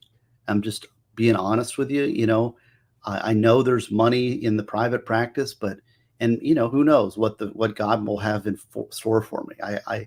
I expect I will be in the state system through my retirement, but who knows when he gets down to Miami? That's the direction God has chosen for me. Let's see. So I set out some goals. I'm going to either get my master's degree or I'm going to get the board certification. So I started pursuing both those tracks, and I did. I actually achieved both those goals. Again, this is your life, public defender career. As in the public defender's office. See, I knew Jacob would be here. Sup, savages. I knew he always comes in with that. See there? So welcome. And good to see you, Marissa. We were talking. I told you Jacob Castro is going to be here, and he's going to say sup, savages. So, oh God, I'm getting interrupted, but it's okay. We got time. This is going to be a decently long stream for you guys. So aren't we having fun? I'm having fun telling you the stories because these are good stories. And I haven't told these. Some of these stories you haven't heard before. Yeah. So here's the thing. I'm not going to have a regular docket. I do expect that I will dive in and help out in the trial division in select cases. So you may see me in the courtrooms of Miami. It's not part of the job, but it is something that I can do. And of course, I'm a volunteer kind of guy, and I'll probably find myself in the courtroom. My buddy, Rosemarie, who's with Jose Baez's office, we've talked. And I said, man, if you get a case in Miami, because Jose Baez is based out of Miami, says, we got to do a case, just me and you, man. I'll tell you, that will be epic. And it will be so much fun. We want to try a case together. So Rosemary Peoples and Gosney on a case in Miami, that would be great. Oh, that's just like dream. So we'll see what we can arrange. I'll work on that. Yeah, let's see. Joins the dark side expansion of those lockers. That's funny. You guys are funny. You're cracking me up. Good to see. This is a good day. So I got my board certification, criminal trial, and I got my master's degree. Now, my master's degree is where a lot of this writing came from, because I'm writing appeals and I'm creating, drafts for issues. Like I've identified a couple articles, and then I went to get my master's mainly so that my goals were to get the degree and to learn how to write academically, because I knew how to write technically. I wanted to write academically. And that was my goal. Now, I will say that I could have taught every class at UCF. So I can't say that I was really blown away by I did have a great professor, Dr. Michael Reynolds, which I've interviewed on my channel. He was the best professor by far at UCF. And he was the one I really credit with a lot of my writing, getting me up to speed. So he put those topics out. He required writing, and which is what I wanted. And he taught me how to write academically. So I will give him credit, and I did achieve that goal also. So all the law review articles, I've written about 10 articles, law review articles, and all of that comes from my master's degree out of UCF. Although the substance of it, like I said, I don't know. I mean, I'm not blown away. Like my law school career was great. So where's the Martin? And I haven't ordered the custom. Everything's packed away. Everything's going to get packed away. We're going to be living in an apartment. It's sad, very difficult. I'm uprooting my life. That's why I need the distractions, right? So that's sort of an interlude. I can give you, let me see if I can give you a couple more here. Let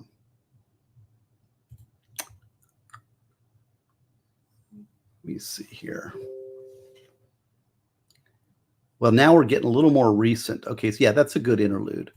Well, there's the Davis case, and the Davis case is very difficult. That was a case I took over from another attorney, and I had to argue it in the Florida Supreme Court, and it had to do with what constitutes an arrest. And I will say I am not happy with this case, but I did argue it. You'll see me in the Florida Supreme Court arguing it. It's it's called the Davis case, Jaquel Davis. And the question is, what is an arrest? Now, everybody knows if you say book them, Dano, and you put them in things, you take the mug shot, that's a formal arrest. That is an arrest, right? We know what an arrest is. But what if they put you in handcuffs, put you in a police car, sit you in an interrogation room for 8 hours, not letting you leave, and then you leave, they say, okay, you're not under arrest, you're free to go. is that an arrest? So is that a de facto arrest? And the question is it a de facto arrest for the purposes of speedy trial? And in this case, that's exactly what happened. And the Florida Supreme Court, not to their credit, said that there is basically no such thing as a de facto arrest for purposes of speedy trial.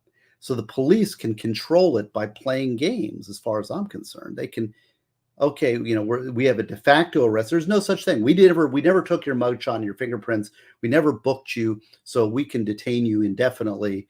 That's kind of what the Florida Supreme Court is saying. They think they were very wrong on that, but I didn't argue it below, and there was some people criticized me for being ineffective at the lower levels, but it wasn't me that was ineffective. I did argue the brief at the Florida Supreme Court. I think effectively. You can go back and watch that oral argument for the Florida Supreme Court, and damn it, I was right. That one bothers me to this day because I was right. They were wrong, but the Florida Supreme Court didn't buy it. But we'll see. We'll see. I think we need to have some checks on the state. Digger's here. Good to see you, Digger. Now we can start the party. Yeah, Pam Graham. The thing is where was it, Pam? Oh, if you can't afford it, get the digital download. If you have Kindle Unlimited, the digital download is basically free. So, excuse me. Let's see. Yes, I see a Digger. Or now here's a case. This is one that you will never see. This is one of those things that we do that you'll never see. It's like below the radar. And I've pulled it up, and this is so freaking complex. You have no idea. This is a win that nobody saw and nobody could argue it. I mean, I really think this is one where I earns my pay. All right. And I don't think that I think I'm pretty good. Now I'm not the best. I say Rosemarie's better than me. There's better appellate lawyers, but occasionally I do pretty good. So let me give you the scenario with this one and why you don't see it, because it's not an appeal. Well, it was an appeal, but it never got that far. I won before the appeal got filed, right? We got a guy, and of course we have to defend sex offenders. So let's just lay it out there. Guy did something very bad when he was very young, like 18, 20 years old, and got a lengthy prison sentence, 22 years in prison, followed by, I think, 45 years of probation or something like that. Okay. Now this might have been, 22 years followed by a lot of probation, maybe 30 years probation, 20 plus 30. Okay. Got it? 20 years prison, 30 years probation. This was back in 1990 something, very early 90s. Okay. At the time, now when you get a 20-year prison sentence, you do 85% of your sentence. So that's 17 years. So if you get a 20-year sentence, you're going to get 17. You're going to, even if you do good behavior, you'll get 3 years off for good behavior, but you'll do 17. So don't believe this. Like, well, he got 20 years, but he got off on, after a week. Not in Florida. All right. Now, that's because there's a truth in sentencing law in Florida now. Now, back in the early 90s, there was not a truth in sentencing law. The law was different. It was still harsh, but it was different. So he got 22 years in prison, but did 9 years, which is still a hell of a long time. I wouldn't want to do 9 years in prison. And they converted the additional 13 years into probation. So what he got was he got his 22-year sentence became 9 and 13, followed by 15 years, followed by 15 years. Got it? This is important. This is why it's super complex. This is a little more of a civil law. It's not as exciting as the other ones. But my guy is like the model prisoner, and he does all this stuff. It wasn't a Romeo and Juliet. It was not a Romeo and Juliet. It was a serious sex offense.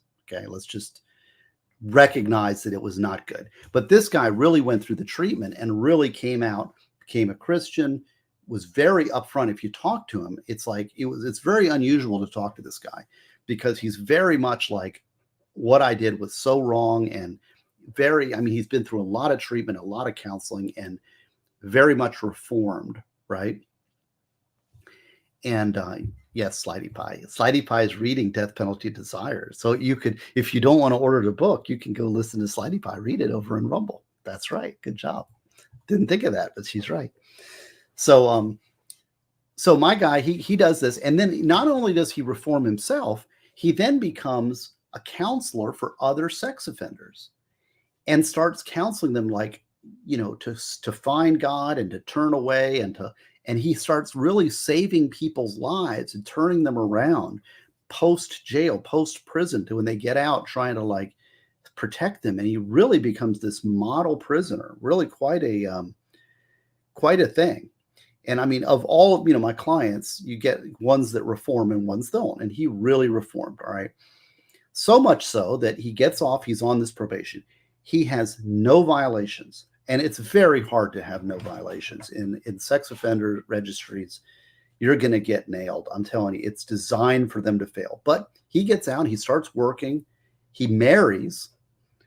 He doesn't have kids, but he's married. He has a career. He's in construction and he does well, gets through his first 13 years, which is the converted, gets out, does the next 15 years of probation successfully, 0 violations. He's in his last segment and he's in his late 60s. And he's starting to get retired. He's retiring. And he's starting to lose a little bit of his edge. And when you change a residence, you have to check in and get this thing signed, and you've got to go get, well, he didn't get this piece of paper signed that he's supposed to get signed every month. He forgot. And he looks on this truck and he sees it like a couple days after he was supposed to get it signed. He had held it up to the person. They said, "Oh, you're fine. You know, we've seen you. You've been here for 30 years or whatever. No problem." And so he lost his marble a little bit and he didn't get it signed. He then sees that it's not signed. He goes back to the probation officer and says, "I blew it. I forgot to get this signed." So they arrest him for a probation violation. Okay. This is in his late 60s. He did his crime back when he was in his 20s, right? No violations up to this point. Sits in jail. Probation violation. Sits in jail basically for a year and a half. And he ends up, he's saying, "You know what? I just want to be done with the probation. I'll tell you what." And they offer him 2 years. And he'll say, "I'll take the 2 years, then I'll be off probation." He'll still be a sex offender, still has registered, but then I don't have to worry about the probation and I can retire and move on with my life. But I'm still a registry, but let me just I can do 6 more months, no problem, right? So the deal is done that his defense attorney negotiates is 22 years of prison for the violation with credit for 20. The 20 that he got before, right?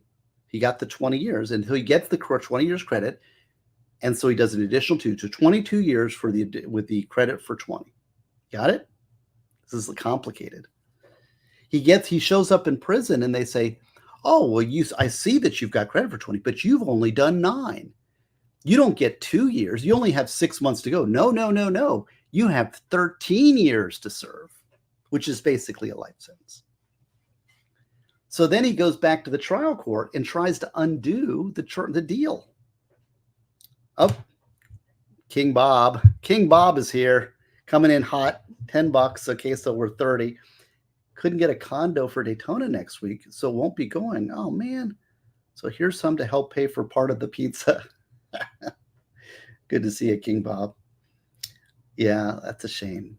We are, by the way, selling our piano. If anybody wants a Baldwin Baby Grand piano, 1935 Baldwin Baby Grand piano. Beautiful piano, 5'8" long. I'm selling that for dirt cheap. It's probably worth over 10 grand, and I'm selling it for like 1,500. So if you have a piano, I want it. So we're 70 away from a sidecar. But okay, so back to our friend. So that my client, he tries to undo his plea, and what his defense attorney, who screwed up the plea deal, is there representing him on the new trial, and basically undercuts him because he screwed up. He was ineffective, and so he buried his client. He was under a conflict because the attorney screwed up, but the same attorney who screwed up now represents him, and he lost. So now it hits my desk on appeal.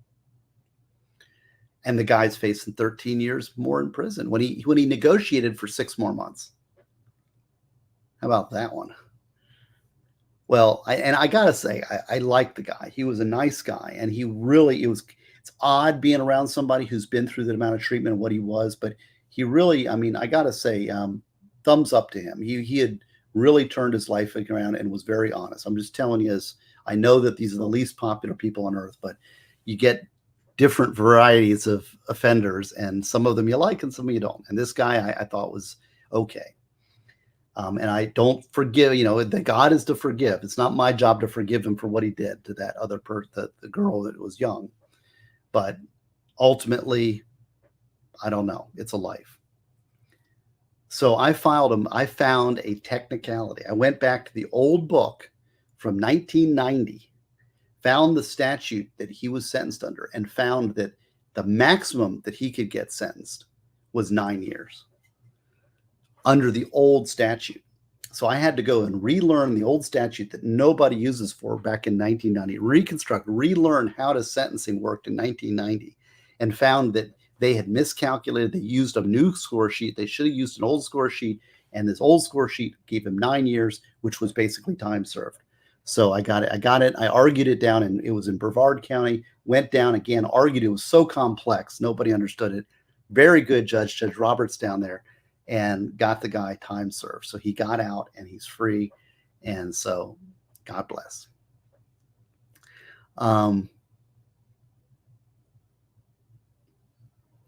Let's see here. So that's another story. That's a pretty good, that's kind of convoluted, but it never got to the appeal stage because it was on a motion for correct sentencing error. It was called a 3800B2 motion. So I filed a motion, went and argued the motion, and won at that, and then no more appeal because we won. Time served. Pretty cool.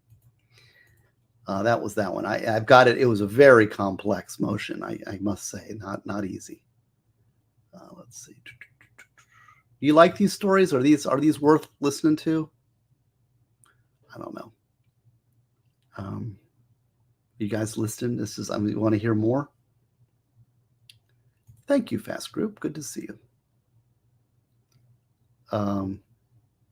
Electric, don't have electric piano. You got people are talking about the pianos. Yeah, Baldwin Baby Grand, American-made piano from 1935. 5'8", Baby Grand, beautiful piano, plays great. Was played professionally in a country club for many years. Oh, thank you, Aaron Olivia. And $10. I got to keep track of all this. So here, Aaron Olivia, King Bob. Thank you very much. Story time plus Steve, perfect evening. Oh, see, these are stories. I'm giving you some more stories. I've been interviewing people. This is just Gosney's channel, whatever I want to talk about. And I want to talk about career in retrospect. Let me see, give you some more. That was a good one. Okay, then there's the, oh yeah, okay, there's this one.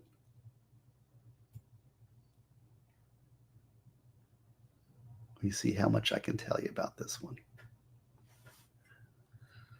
That's a tough one. I don't know if I can tell you about it.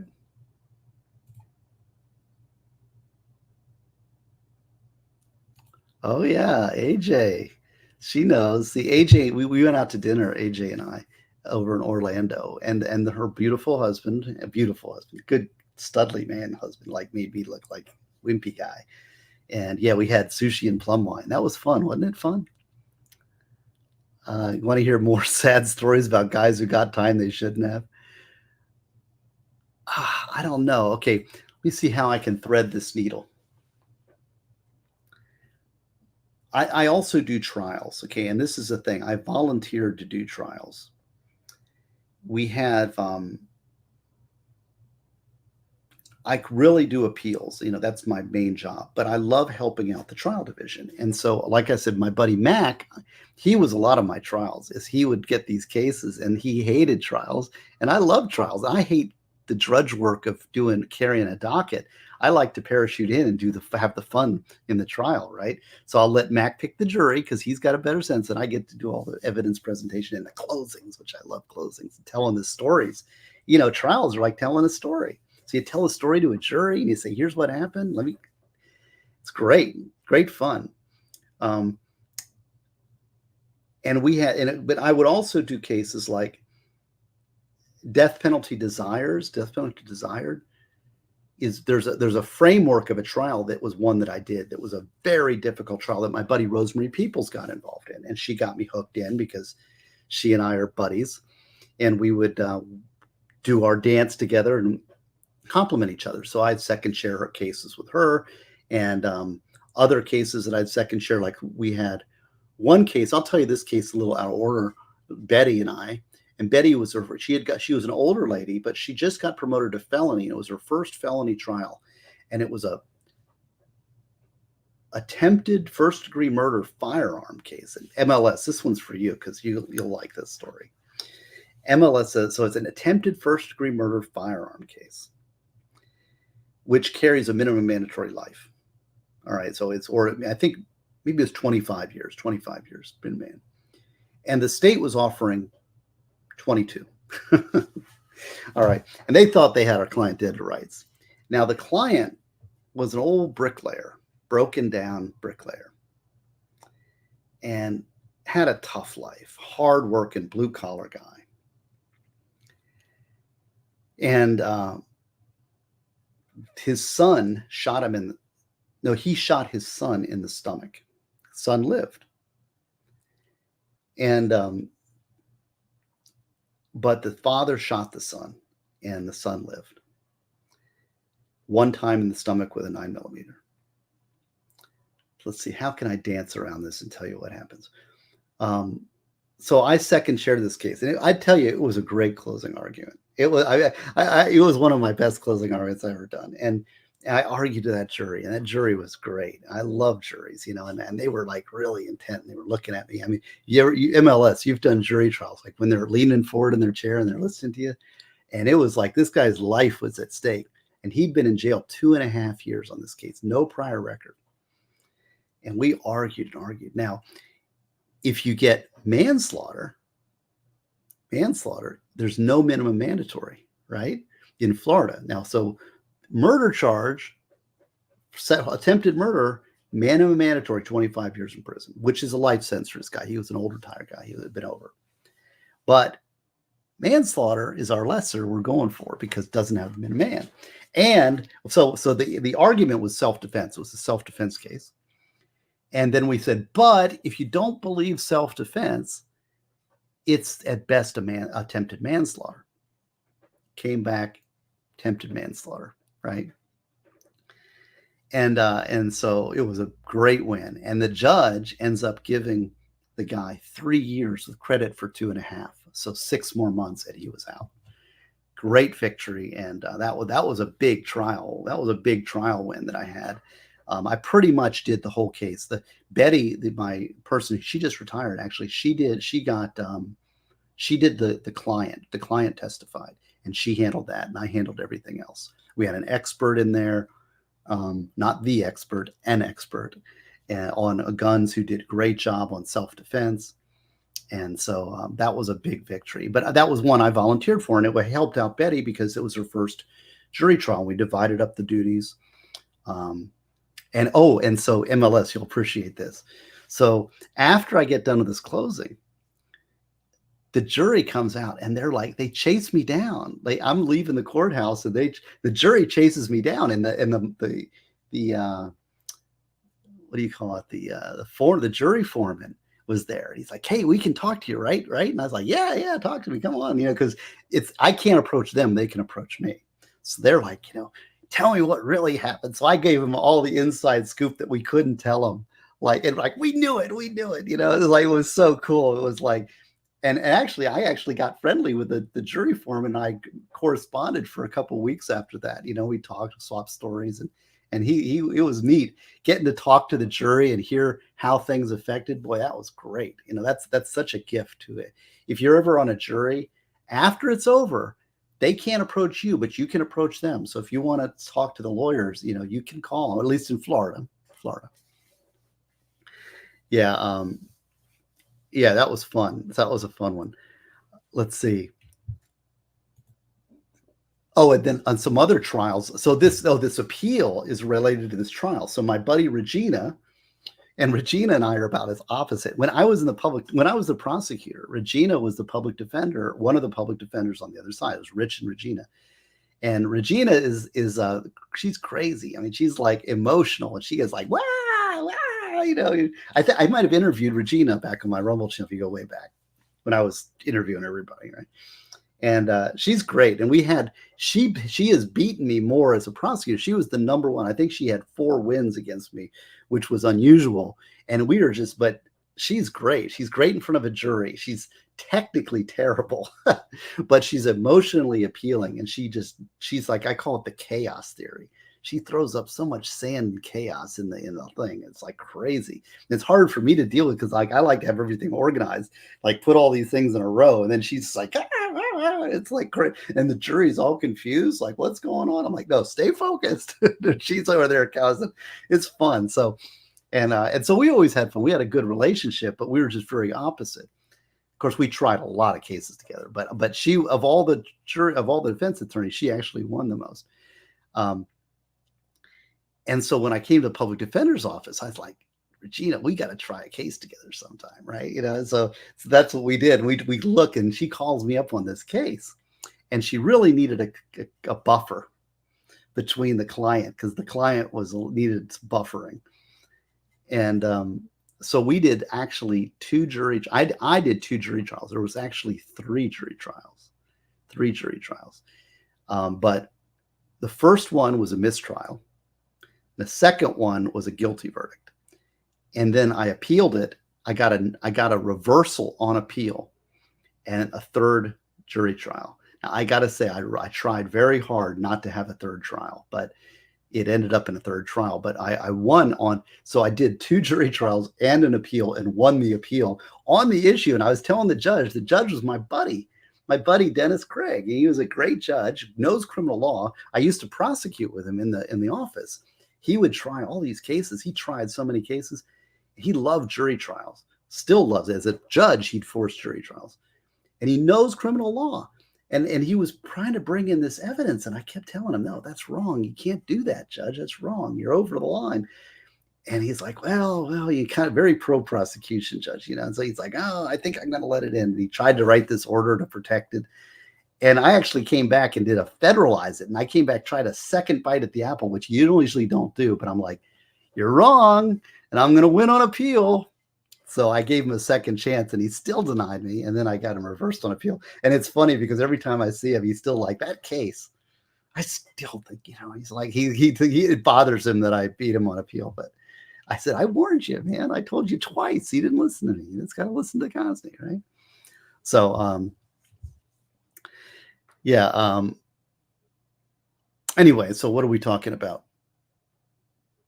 So that was the case. That was a big win on appeal because I got a judge who I respect.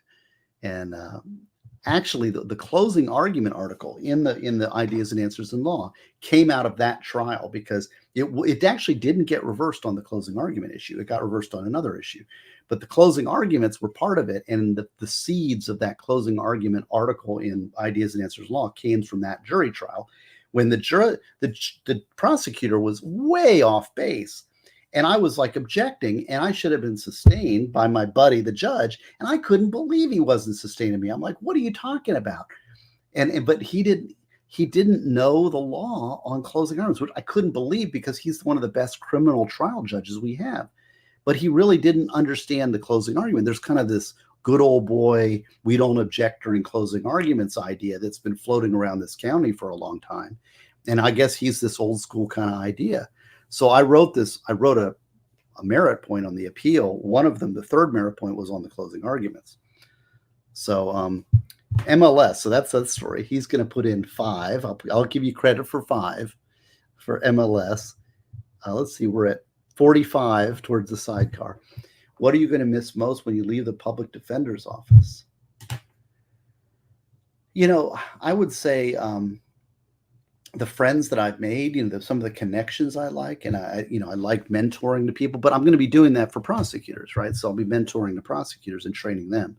But there's some really people that I really respect. There's some great lawyers. I will, I've got kind of a cushy job. Part of it is that I've mastered the job, and that's one of the reasons I'm moving on, because it's easy for me now, right? And that's comfortable. And that's stupid. Maybe that's stupid. Maybe that's like, but I'm just not the usual guy.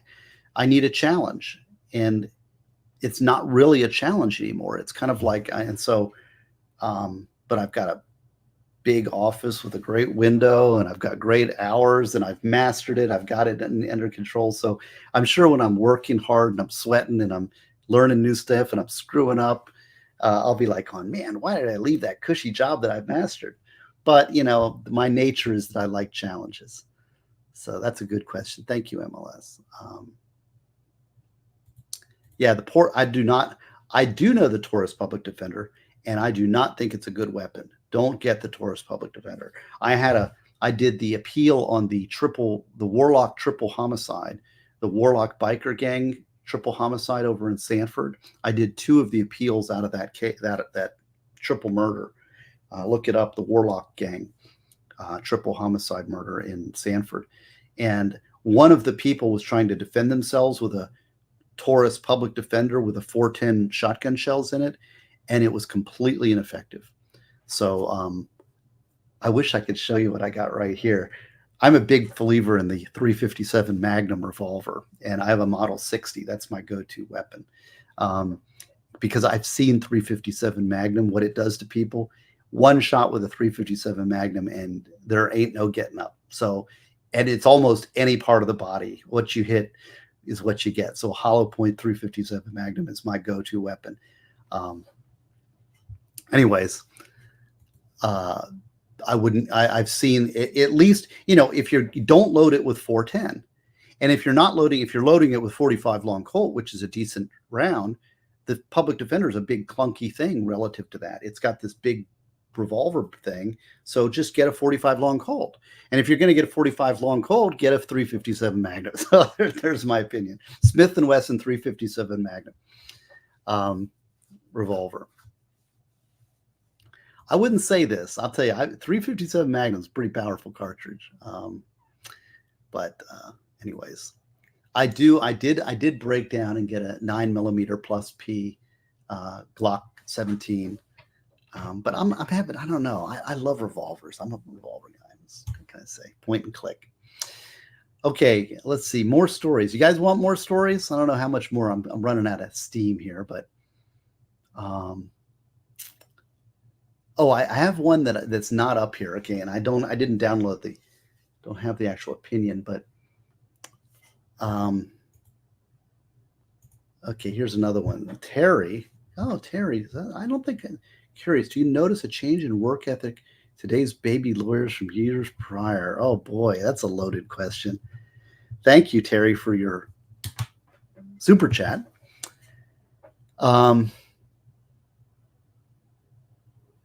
Yeah, I will say yes. Here's a couple observations. Google does not answer every question. There's a lot of laziness that revolves around Google. And it's like, I'll just Google the answer, and like I would, it takes research. You gotta know how to research. Now, and I research with books and computers, and now it's all computers mostly. I mostly do computer research, but working with books and doing the hard legwork of research. I'll give you an example. The Peterson case with the one witness case of under oath contradiction. In Florida, we have a guy named Earhart. Earhart's a big FSU law professor, evidence professor. And he's well respected. And I'm sure he's a great evidence professor. And everybody in Florida loves him because he's FSU evidence and he wrote the book, blah, blah, blah.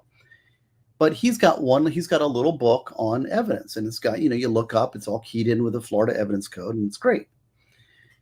But you look at something, when I was looking to defend Marty Peterson, it was like 2 sentences he had, and Earhart did. So I went to Wigmore on evidence, which is only, I don't know, it might be on Lexis, but it's basically, I had to go look at the books because I'm like, I got to find, this guy's innocent and I got to find a way to get it. And Wigmore had 18 pages on the same topic. So, and it was very, and so I relied heavily on Wigmore. I don't know. That's that. Yes, there is a difference, and a lot of it has to do with cell phones and Google, and I'm not against the work-life balance. Not against the work-life balance, which is important to this younger generation, but it can be taken to extreme. Let's see what she say. I should have. Right, Terry, exactly.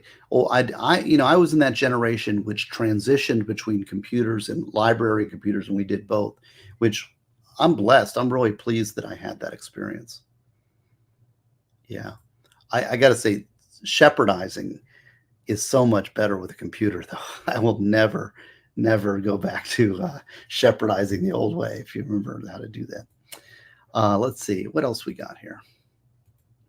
I don't think we're going to get to Sidecar. We're at $50, so it doesn't look like we're going to get started. That's all right. Instead, not every day is a Sidecar day. Let's see. Now, the biggest case that I've had in a while, which I did talk about it, and I did get a waiver, but I don't know how much I'm going to necessarily, is the Kelly case. And this is kind of relevant to today. So this was a Florida case, and I will give you the facts. Oh, here's Lego Law. How much for a sidecar? Well, is that Lego Law? That's MLS law. Is this MLS law? Is Lego Law also MLS law? And I'm not sure. I think so. Well, let's see, but 20, 30, 40, 50, 60, 70. So we're $30 away from a sidecar. You want to get me a sidecar? You want to get the loose lips is what you want. Thank you for the $19.99 sidecar super chat. $30 is where we're away. But I'm going to, if I sneak in, I've got a couple more cases and a couple things, more thoughts. And so we might not make it. And that's okay. That's okay. Let's see what I was going to tell you about. Hold on, I got to look that case up again. Oh, the Kelly case, right. So one of the questions is culpable negligence for child endangerment. All right. Criminal culpable negligence for child endangerment. All right. Now, you guys might know of cases that are floating around out that this might be relevant to. But the leading case, well, I will say that the most recent leading case in Florida on this issue is Kelly v. State, which is my case out of the fifth, right? And here's the facts of the case. The question is, okay, you cannot be held. Well, let's step back for a second. Criminal law is meant to punish a bad state of mind, an evil intent. All right, that's the basis of, you got intent and act, actus reus and mens rea. Those are the Latin terms. Basically, it's an act combined with evil intent. And so if you have somebody that does something bad or does something like, but they don't intend it, criminal law is not there. Criminal law is meant to punish bad behavior, bad act plus bad intent. So, for example, if you get somebody who is out of their mind and hit somebody when they're flailing around and they're having an epileptic fit, well, they actually hit. So the act is there, but there's no intent because they're having an epileptic fit and they didn't intend it, right? So you have to have act plus, and you have to have you have to punish evil mind. It's like if you punish somebody and they don't know they're doing anything wrong, that has no deterrent effect, right? Okay, so we got that concept. So negligence is you were thoughtless, you were inadvertent. If you have a duty, you breach that duty, it caused some damage, and there was actually damage caused. So duty, breach, causation, damage, right? That's negligence. But in that case, there's no guilty mind. There's no conscious act. It's you were negligent. You were thoughtless. You didn't intend it, but you were thoughtless. Okay, that's a negligence action. So generally, criminal law does not punish negligence. There are exceptions to this in MLS. This is when you go to law school, you start racking it up. Like there's things that are strict liability offenses, but negligent acts are generally not punishable in criminal law. But of course, there are some things we want to protect children, for example. So we say, well, if you negligently harm a child, put a child in danger, then it could be criminal. A negligent criminal child endangerment. Okay, well, in this case, they say, well, we're going to add a word to the statute, and we're going to call it criminal culpable negligence. Culpable negligence. So mere negligence is not criminally punishable. Culpable negligence is punishable. Culpable negligence is criminal. Mere negligence is civil. All right. So we have a distinction, and all we do is we add a word. Mere negligence or culpable negligence. Well, what the hell is culpable negligence? It's just adding a word that we can then pour definitions into. This reminds me of my criminal procedure class, which I did. I did an analysis of the statute, in fact, using the Kelly case in my Bronca and American law courses class. You're getting a little salt of it here. This is what we taught. So, so criminal negligence is punishable by crime, but mere negligence is not. So what that's what you have case law for. So you have that idea and you have the statute, and then you have fact patterns that go to what is criminal and what is criminal, what is not, what's culpable, what's mere negligence. Okay. So the fact pattern before the court in my case, the Kelly case, was my guy was drunk as a skunk. And now there's actually arguments to that. But for the purposes of appeal, we have to admit the facts as in the most light, most favorable to the state. All right. So, so in that case, we had let's say he was falling down drunk. He was walking his kid down the road in the middle of the road, walking the kid to the playground. And our guy was holding his hand, but he was stumbling around drunk. The road was a 25-mile-per-hour side street. It was 4 o'clock in the afternoon, bright daylight, clear as can be, little crisp, like 55 degrees, 60 degrees, something like that. And this cop pulls up behind him and honks his horn, honk, honk. And my guy, he's in the middle of the road walking his kid to the park, does not hear it. So the cop honks again. And then he looks and he takes his kid and he moves him over to the side of the road. The kid's on a little scooter thing, like one of those, no power, just leg power. But, the kid's just, like Thomas the Tank Engine. And then the kid goes to the park and he's playing in the park, and my guy's laid out drunk on the thing. And of course, all the Karens and the cop, there's this guy and he's drunk as a skunk and this kid's playing, right? Is that criminal? Is that culpable negligence? Is that child neglect? Culpable child neglect? That's the question. And of course, Gosney won that one. So the guy went from 10 years in prison, to not guilty, to released. Bye-bye. Out. That was a big win. Big win for Gosney. And that was tough case, but orally argued that one. I think that one is in that one's in my chat. If you go back, you can look at some of my oral arguments. Great Lakes Shipwrights. Boy, I got some new people in my chat. I'm really happy. Are you somebody that I know, or is this a new person? Thank you very much for the $10 super chat.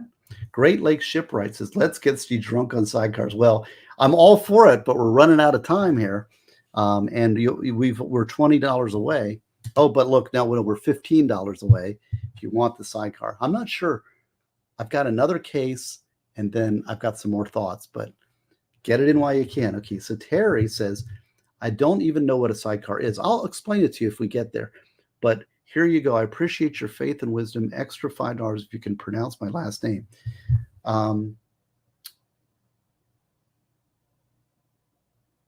Selesky.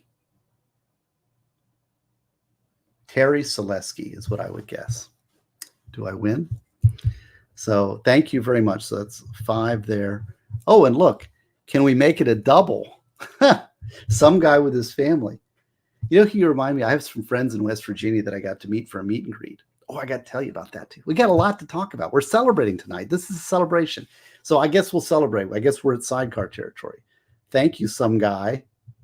Who's some guy? Who are you? Who are these people? I've seen a lot of new names. This is nice. I'm glad. I want, sign up, hit the like, and some guy.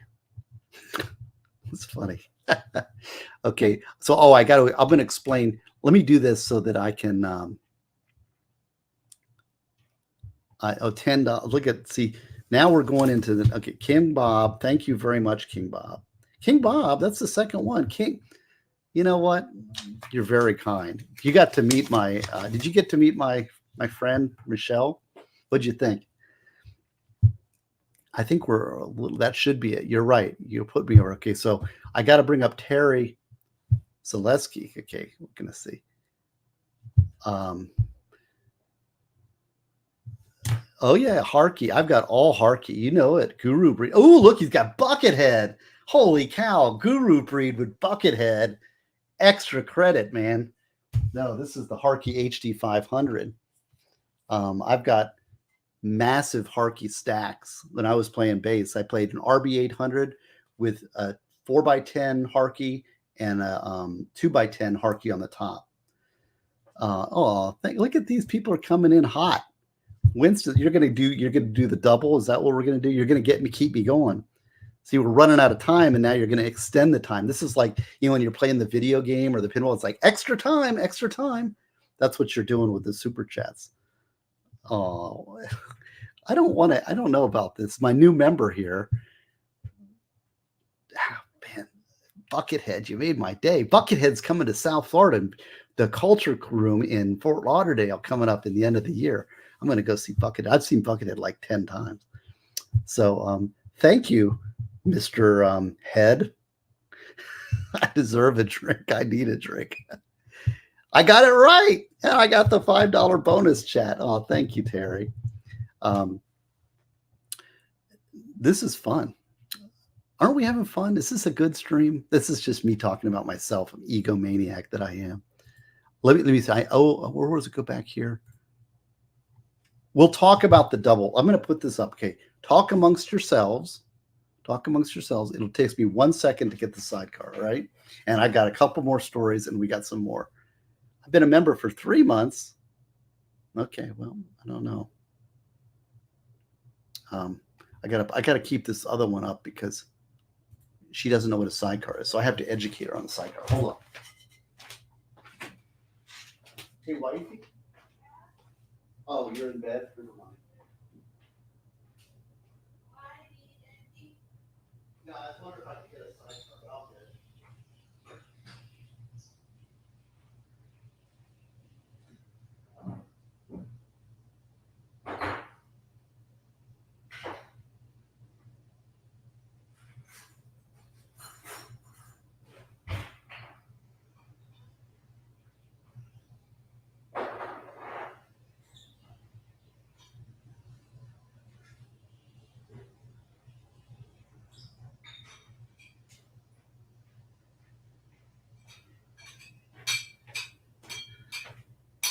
Actually, you know what I'm going to do? I am going to show you how this thing is constructed. Real time. I'll show you how a sidecar is made, okay? The way that I do it, which is actually punishment to my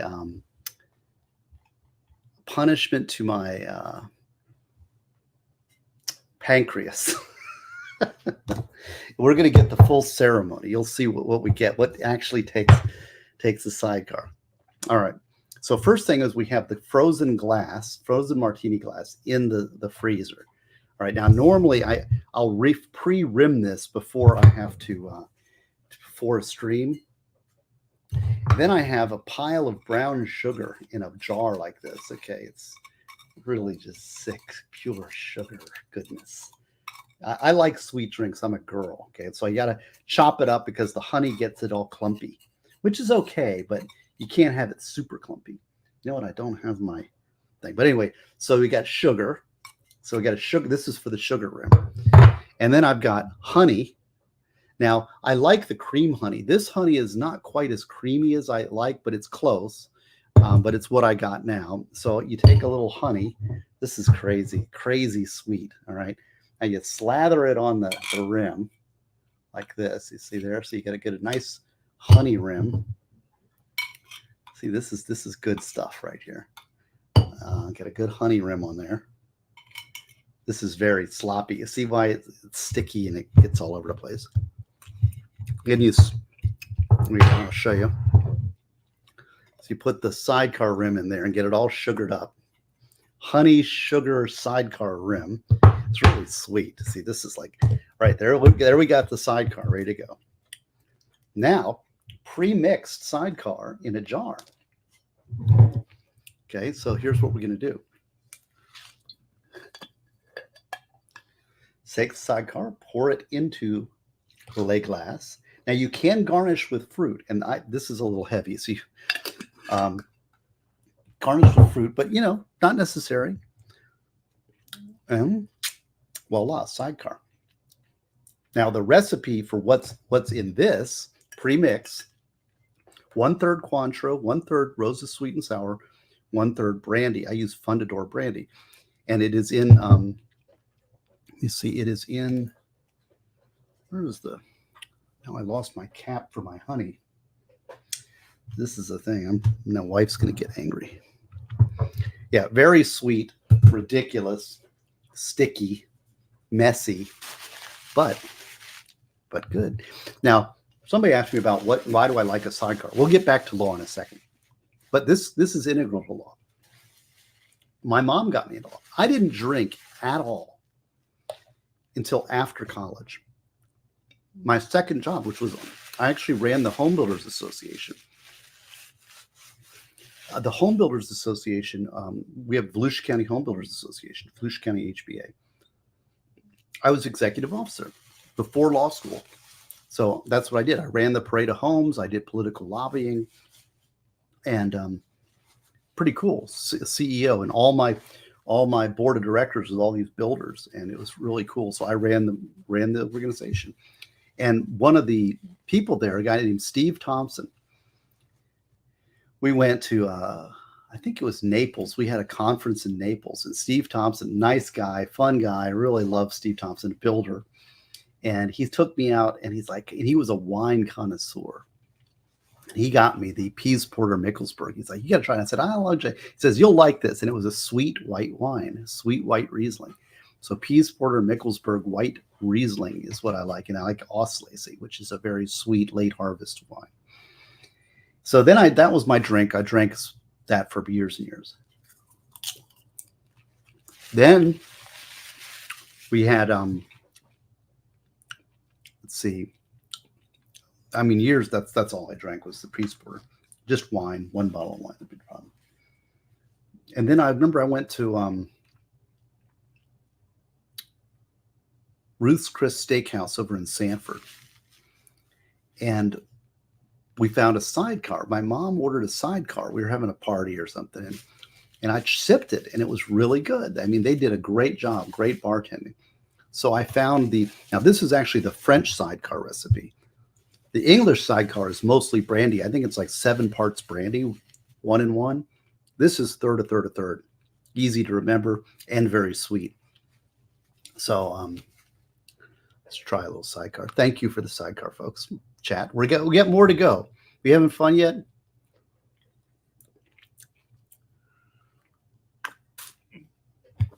And that's a pretty good stiff drink. Let's see. We're 20, 40, 50, 60, 70, 90, 100. So we're actually 10, 35, 45, 55, 65, 75, 80. So we're actually only $20 from the second one. $20 from the second one. So just in case, but I'll drink this one. We'll be good. Popcorn and Sidecar. I'm trying to work on martinis too. So I'm working on this martinis. Okay. let's talk. So go back to law here for a second. Yeah, so we talked about the culpable. Did we finish the Kelly case? The culpable. You can look that up. It's Kevin Kelly versus State of Florida, 2021. Yes. Let's see here. Now, the next case is the Wells case, and I'll tell you, this is, I gotta say, a little bit of a disappointment. And this is interesting because we're talking about reminiscing about a career in the public defender's office. I guess I could talk a little more about trials.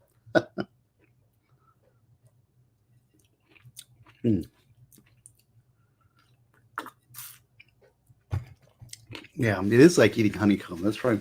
See, alcohol, I mean, I don't really like getting drunk. I like to drink it. And this drink agrees with me. So sometimes you drink a drink and it's like, you don't feel very good. I don't really get hungover by this.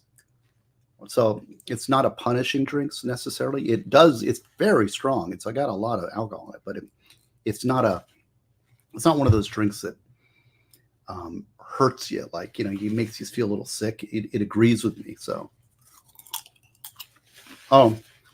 King Bob, good to see you, man. You have to go. So this Wells case, okay, so the case is currently pending before the U.S. Supreme Court. Let me talk about this. There's a judge out of Citrus County, and he just loves drilling people and destroying them. And I've been working on him, and for the longest time, the 5th District Court of Appeal would write these opinions, and they'd slap us down like on a $4 cost. Well, everything good. The 20-year prison sentence is fine, but $4 in cost is corrected. Now we've got justice. And for the longest time, I get upset by that because I'm like, you didn't address the major issue in the case, right? But yet they'd have didn't address the major of the case, but they're ticky-tacky on some $5 charge. Who cares, right? I mean, my client doesn't care. Courts care because the law wasn't followed. Well, for a long time, I got persnickety about that. But then I'm like, okay, if you can't beat them, join them, because obviously the courts care about these court costs. Well, and the court costs, the thing is that they ticky-tacky us on $50. And meanwhile, there's $400,000 of court costs on this cost of incarceration. Oh, and that's just fine. But the $50, that was $50 too much. So we'd have, $500,000 in costs, and they'd correct it with $50, and they'd think, oh, gee, great justice here.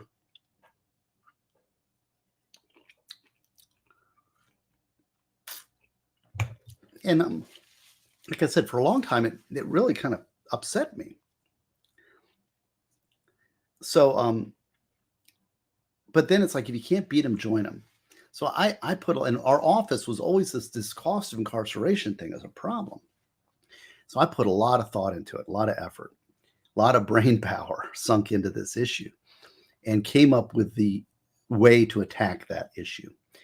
And I wrote an article on it, and it's in Ideas and Answers in Law, and it's on the cost of incarceration. I've actually it's a collaboration article. I got a lot of people involved in a lot of different parts of it. So, and then I found the case that worked with the concept, preserved it below, argued it in the 5th DCA, and that argument is also before. They ignored my argument. They were misrepresenting my argument. So I took it to the U.S. Supreme Court. The U.S. Supreme Court has ordered the state to respond, which today they did. But the sad thing is, I'm not going to be able to argue it any further. I'm off the case. Hey, Hunch, the Dirty Roofer's here. Hunch, I was hoping to see you up in Tennessee. What happened? I missed you. So, anyways, but it's funny because this is one of the reasons I know it's time for me to leave. Because I've also got 2 death penalty appeals that I have to orally argue that I'm not going to orally argue. And that doesn't really excite me. It doesn't, like going before the Florida Supreme Court. I'm apathetic. And even going for the U.S. Supreme Court, I'm kind of apathetic. I mean, because to me, justice is done on the ground, where the brute's on the ground, the courtroom, the everyday, the trials, Having my name on another piece of paper, doing another 500 appeals isn't going to change really anything. I think I can make much more impact in the courtroom. So I got to drink this Sidecar for y'all.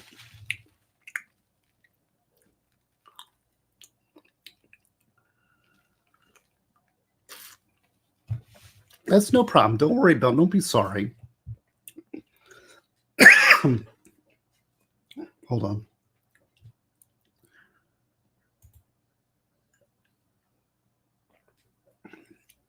Okay. Well, Hunch, you're a good guy. I was kind of I was looking forward to seeing you in our little Tennessee thing. I've got a kernel of corn in my hero.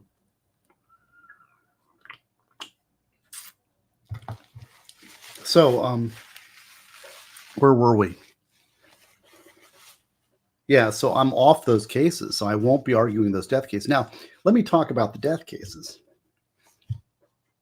I accepted the death cases. Now, let's see. I'm tired, and I've been working so hard.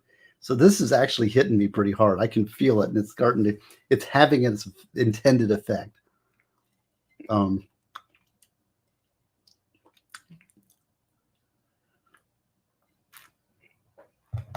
You wonder why lawyers drink. They deal with the darkest things in life: divorce, death, murder,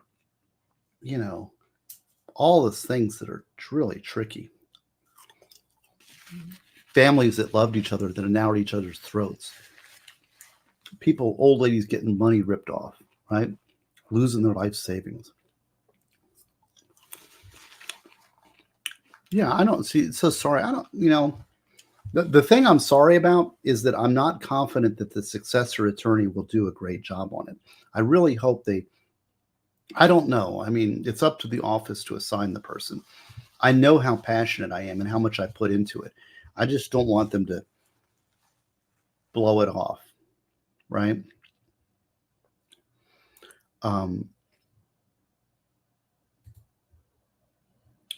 So what was I saying? Yeah, see, this is the Sidecar, and this is powerful.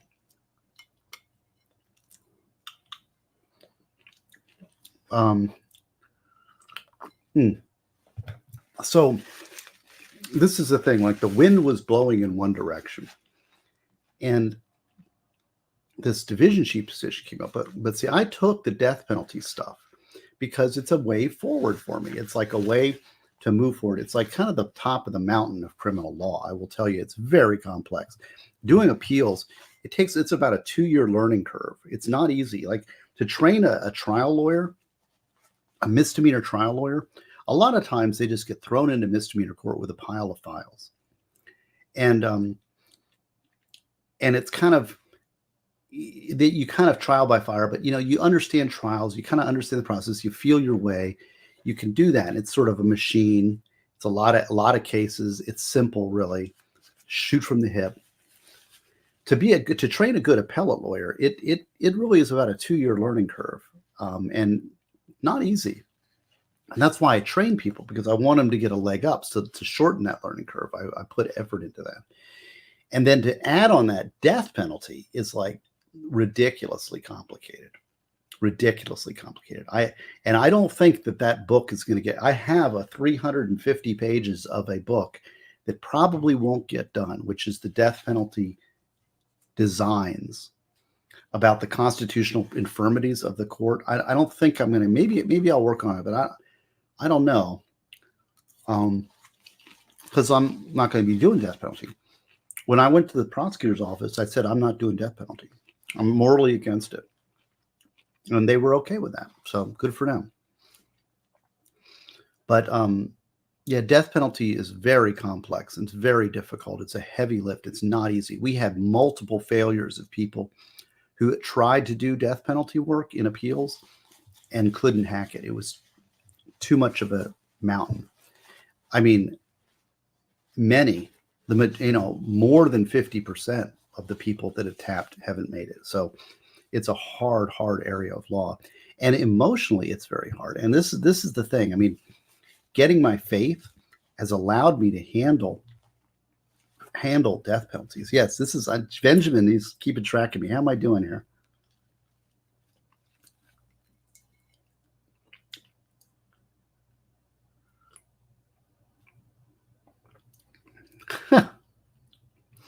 We got a member for 6 months. I see your name, but I think I'll leave that silent.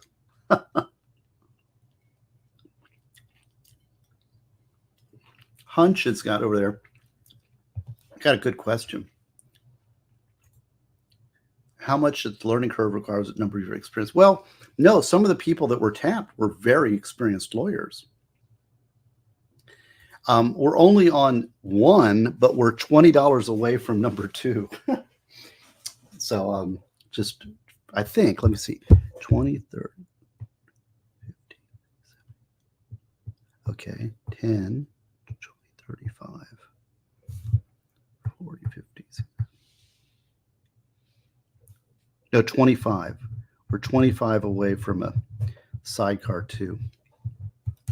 So good to see you at MLS, by the way. And Emil, I'll tell you, if anybody, I know there's another law tuber that I'm just heartbroken over, and I'm not really interested in covering too much more. It's simple at this point to me. Like I said, I've mastered this. If it was in Florida, I know exactly what needs to happen. I know exactly how it's going to unfold, and me commenting on it anymore is not going to do anything. But if you want to learn about other law tubers' legal problems, MLS God of Law has the best, to me, of all the people that have been covering this stuff.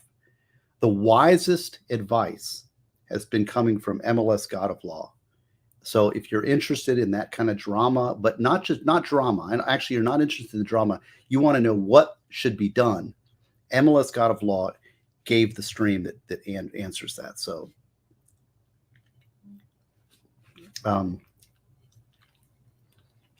so death penalty. So here's what I want to tell you about the death penalty. So even experienced attorneys, in fact, 2 of the failures were very experienced attorneys near the end of their career. And I'll talk to you later. MLS, I have a little bit. I will tell you that I forwarded your advice to the right people. Let's just say that, okay? Because I agree 100% with MLS. MLS, I got to meet MLS in Tennessee, and this guy, he's a good lawyer. He's my kind of guy. MLS God of Law is in Michigan. So if you're you need a Michigan lawyer, level-headed, direct, honest. I am humbled, very humbled to be part of MLS Law. I mean, I'll accept his he's a good guy and a very good lawyer. If you want a practicing lawyer who actually knows how it really works, give you good advice, MLS. Yeah, and he got to meet him. So we're going. This is a long stream, I know, but I'm talking, and it's reminiscing. And once I do this, I'll close that door and we'll move forward, right?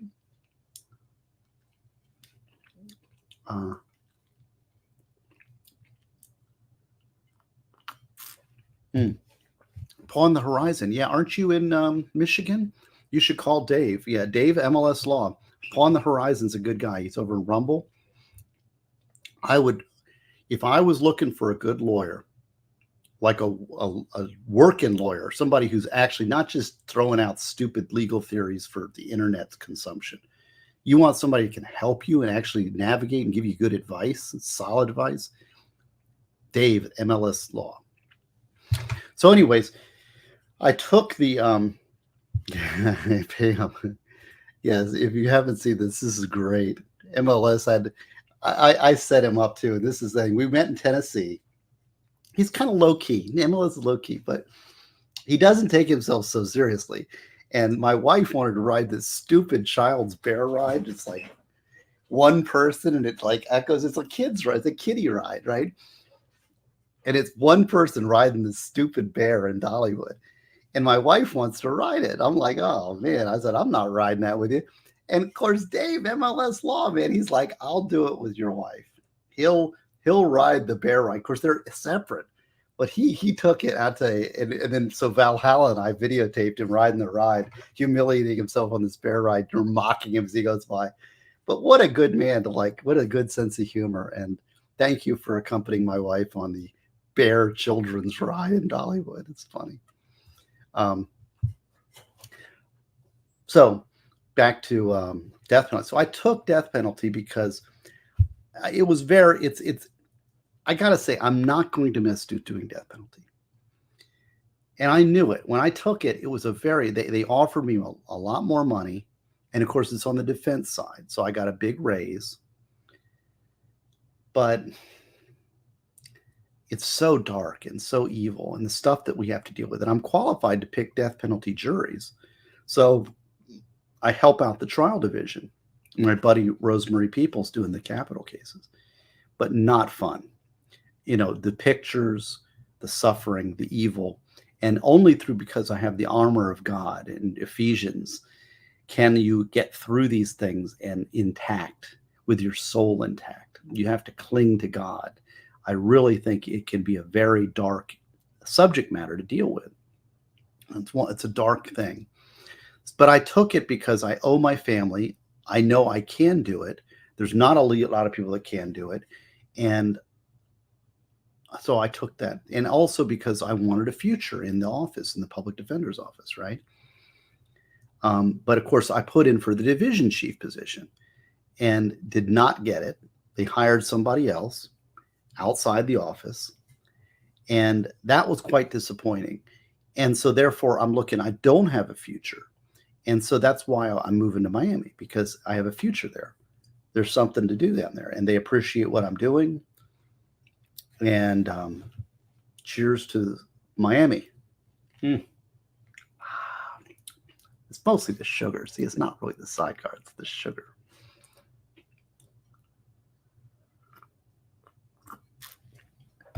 Okay, so let's see. We're getting near. Let me see what else I got. So I've had those are some pretty big. What do you think about those cases? Let me think if I can think back a little bit. So one of the things I really like doing is training all the appellate lawyers. So what I did is I actually did that voluntarily. Yeah, MLS. So I'll put that up. So here's MLS Law Show. Now, Dave is a practicing lawyer in Michigan, and he says, give me a call. There's his number, so you can get it back, right? That's an office number. It's Helm Law PC. So if you need help upon the horizon, tell him you're upon the horizon from Gosney Chat. Molten Salt, analog synths, but I'm looking at all digital, baby.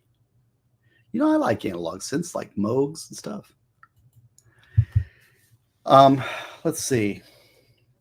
What else do I want to talk about? Let me take a breath here. Any questions from the chat?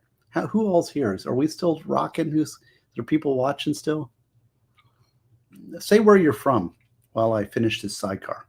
$25 more and you get number 2, or we're getting close to the end, or let me think about what else I want to talk about tonight. Pretty fun though. It's a celebration. Molten Salt. Good to see you, man. See, I like the sugar, you know, it's like I'm sweet, right? It's like a dessert with a little alcohol kick.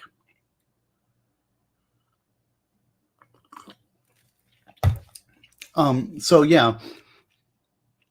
So what I did is I did my appeals, and you've seen some of my appeals that I've won, and I've lost some, win some, lose some, lost a lot. So appeals are for losers, right? But that's okay. You know, you throw them out there and you keep shooting for the basket. You know, you miss some, you hit some.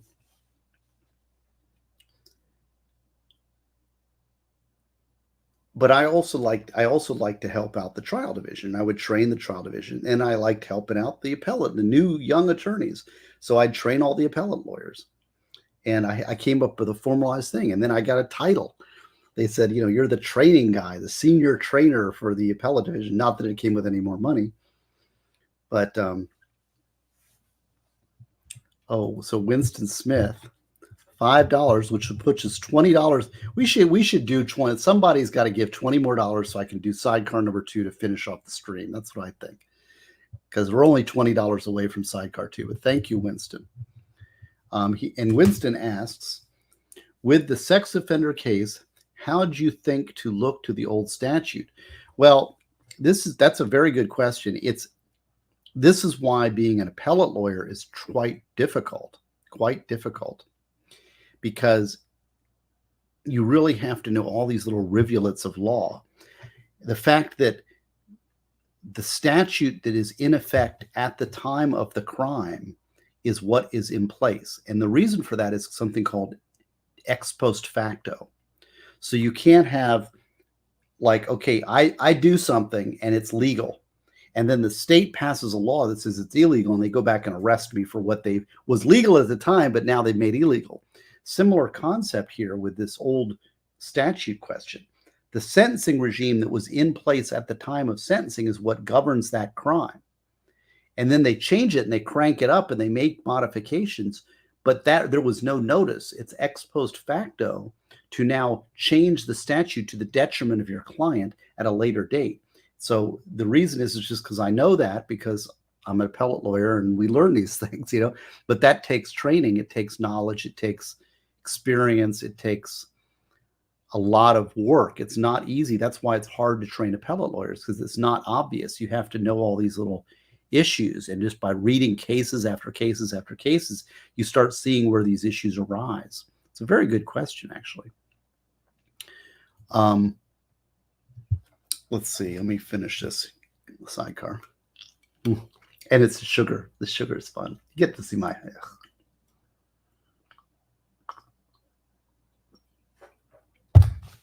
Sidecar 1 done. So reflections on public defender career. Oh, I know what I want to tell you. So it's funny because I think Jessica Reloaded on it. She's not here, but I think she does this thing about sovereign citizens. We have tier rankings of people. There's pro se litigants. Pro se litigants are kind of difficult, right? Because they never preserve everything. Hey, man, MLS, we're almost done. Hey, good to see you. And I hope you got a client upon the horizon, man. And MLS God of Law, if you don't know, this guy is, if you're following a criminal case, this guy knows what he's talking about. I fully respect MLS God of Law. It's Dave. Very straight, level-headed criminal defense lawyer. And he does other stuff. He does civil litigation too. So yeah, so on the rank, the tier up, see, okay, so sidecar 2 is now at issue. All right, fair enough. I did make the deal. I'm almost done. All right, hold on a second. How should I maneuver this? Okay, and hi, I know you said you like Jen. I do like Jen. If you ever listen to this, I think you take this music. I will see. I write these things down. Okay, I'm going to look it up. Site who are you? My son is actually a big fan of hardcore punk. He's a group called Drain is his latest. Knocked Loose is another one. And thank you very much for the additional sidecar. So should I go for the sugar rim, or should I just dive right in on the sidecar? I think I should go the sugar rim. This will be, we'll cut it off here. I tell you, I'm feeling it because I'm tired tonight. And we made 2 sidecars, and I appreciate that. You guys are awesome. Thank you. I'll do a little bit. How's that?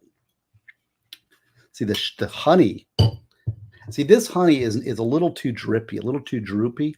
You need to get the cream honey, because the cream honey doesn't drip as much.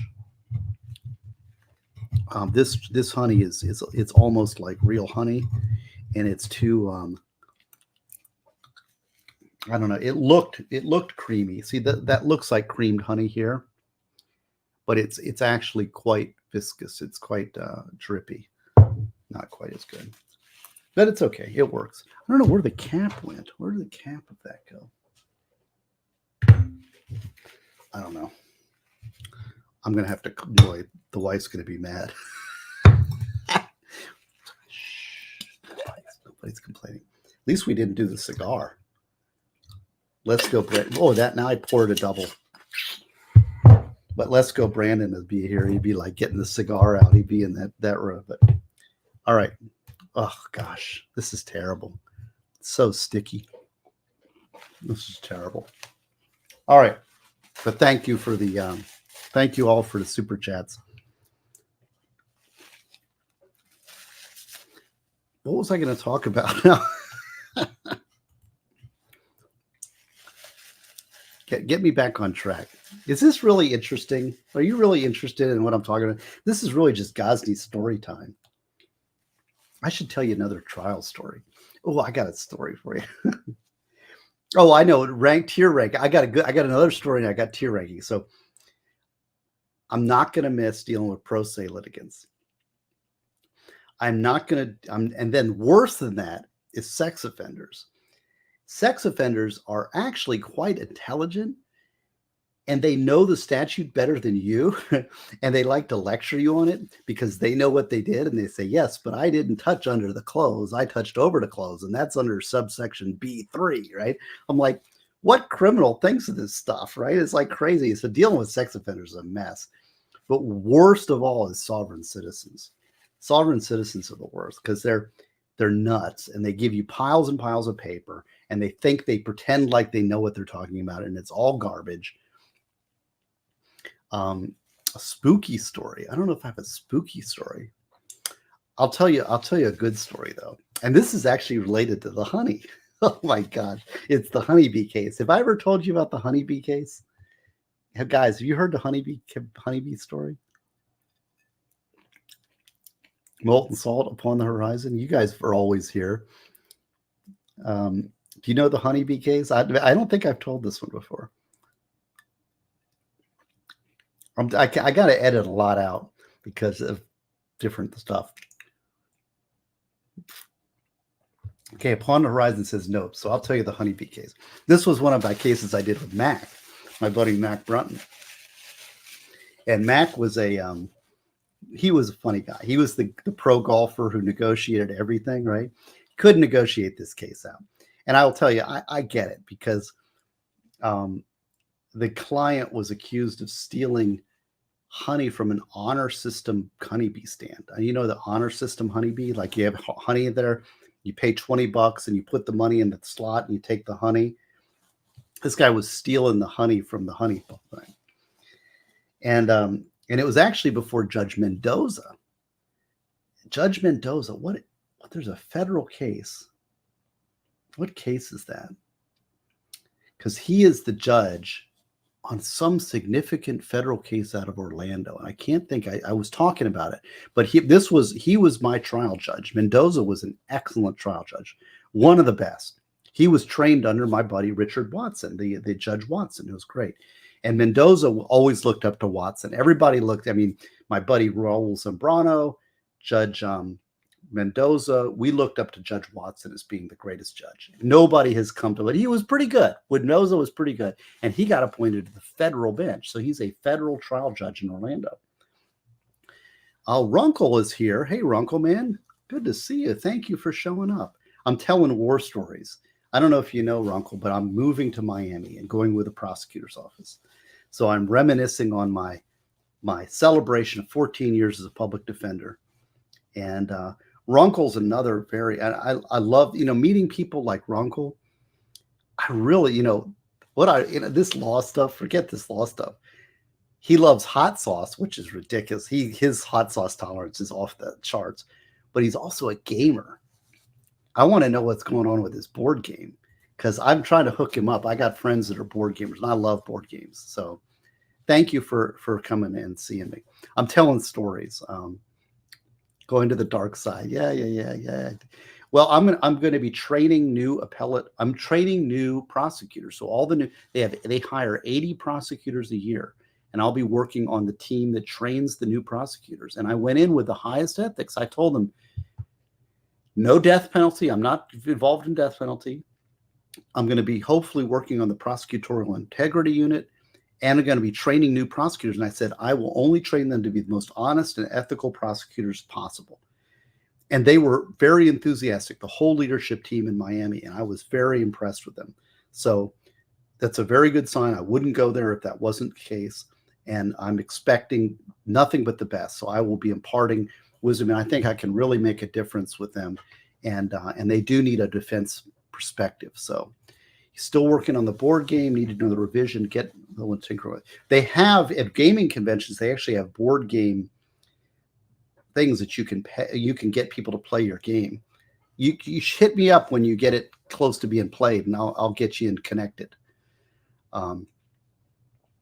So the honeybee story. So my buddy Mac, I do all the trials for Mac, and he doesn't, he picks the juries and then I run the trial. Right? That was fun. I miss Mac. Mac passed away. He had pancreatic cancer and colon cancer and got whacked.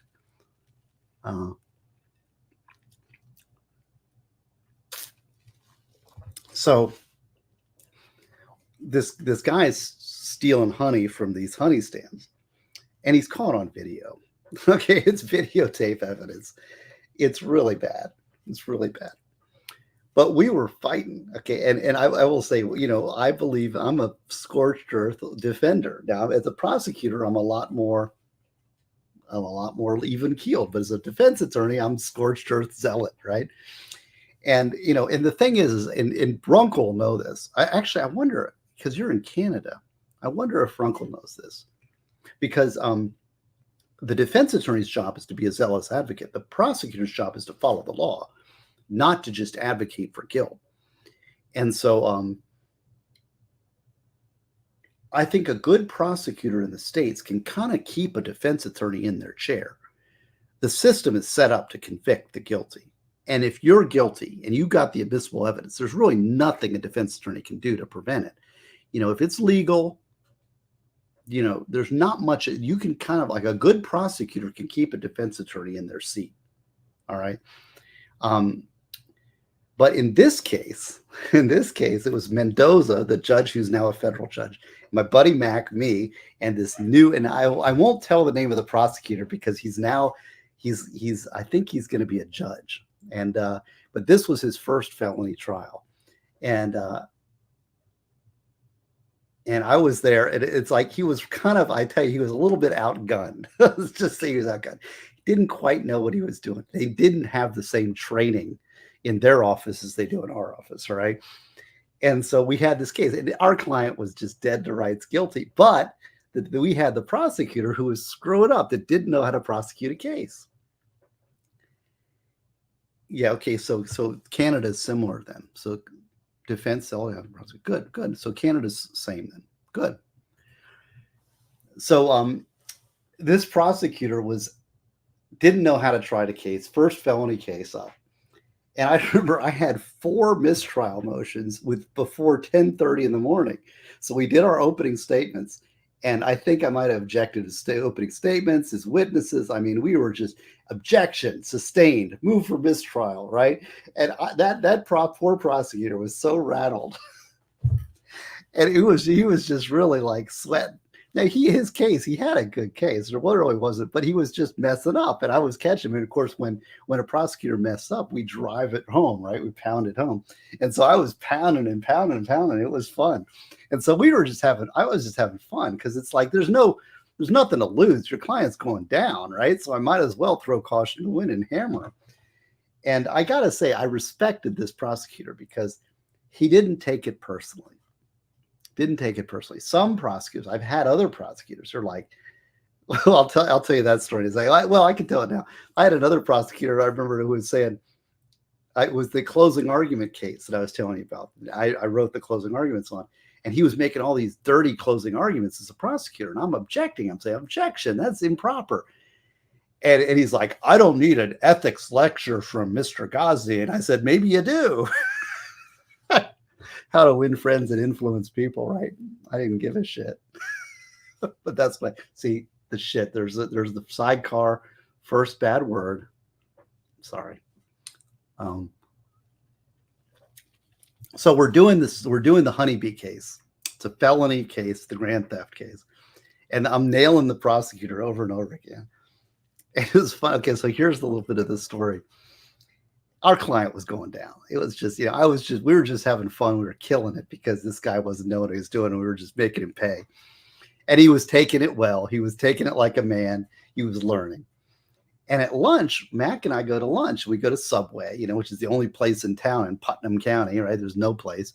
And our client's there, and client shows up, and he comes over and sits with us. And we know he's guilty. I mean, we know he's guilty of sin. But this guy has bought into our arguments. He's like, you've been so good that he's bought it. He's like, yeah, man, we're going to win. We're going to and it's like, we're looking at the guy like, I mean, come on. I mean, we're advocating and I will say that to me was a badge of honor because we were doing such a good job that we convinced our client that we believed him. But, you just do the best you can. I don't know. That's probably a silly story. Is that a silly story? After the case, the judge came in and talked with us and was very complimentary. Mendoza was a great judge, was very kind, taught a lot. And Runkle, I wanted to ask Runkle too. Is Runkle still here? Yeah, we gotta talk gaming sometime. I need to have a gaming streaming with Runkle. What do you think? I got to finish the sidecar, and then we'll hang it up. Tell me, I'll answer whatever chats you got. Oh, yeah, Runkle, you're still here. We need to talk board gaming. I'd love to have a stream with you just to talk board gaming. You're a big board gamer, right? I know you do like D&D. I used to be a dungeon master. In fact, maybe I should work on my fantasy novels. So King Bob asked, how much money did he take? He took everything, the whole honey stand, steamed the labels off and resold it. That's not cool. Yeah. Okay, Ronco. Yeah. Give me a chat. Tell me when you're available. I'm free because I'm basically off until the last Wednesday of June. I start my job in Miami on the last Wednesday of June, and I'm off until then, basically, because I've got two weeks of vacation time that I need to burn that they're not going to pay me for. Yeah, I've got Lady Law Sandra. She loves board games. I have a collection. I also love board games, and I also have a collection. I have a friend, Mirai, who is a board gaming machine.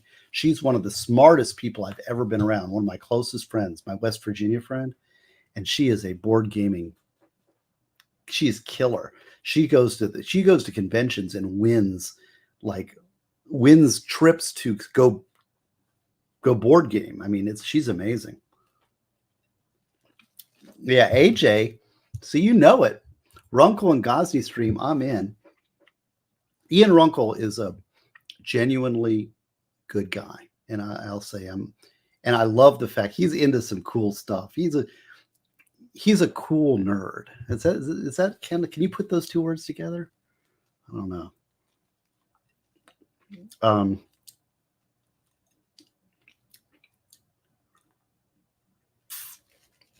My favorite game, Runkle. What's your favorite board game? My favorite board game is a game called Terraforming Mars. That'll give you some insight into what I like. Terraforming Mars is like an epic 5-hour game. And my son's friend, Jew Jacob, who was killed on the bicycle, you might have heard about. We played Terraforming Mars with Jacob, and he was so smart, that guy. And he could calculate the stuff in his head. Like, he was really good at Terraforming Mars. When he came down and stayed with us during the hurricane, Jacob Devine is his name. He was a beautiful kid. So Runkle's Runkle, you're in there, man. Tough one. Shogun and Power Grid. I'm gonna have to I'm going to write these down. Hold on a second. Because I'm always trying to find games for my friend Mirai. Let's see, Doshinki, Shogun, Power Grid. I'm going to find out if Mirai knows about these games. Catan. Yeah, Catan's a good game. Catan's a gun. Shogun's like Risk. Risk was fun. Yeah, Risk. You ever play Diplomacy? I actually won. Well, I came in third place in the regionals for Diplomacy back when I was a kid. I used to play Diplomacy. There's a game called Scout. Runkle, have you heard of Scout? Scout is one of the best games. It's so simple and so great. See, Runkle knows Diplomacy. That's exactly right. Oh, I'll tell you a Diplomacy. Want to hear a Diplomacy story? I've got to finish my Sidecar, so I'll tell you a Diplomacy story. Runkle knows Diplomacy, and I will tell you, this is so freaking. See, one more Sidecar and I'm finished. I'm glad Brandon's not here because he'd have me over the edge.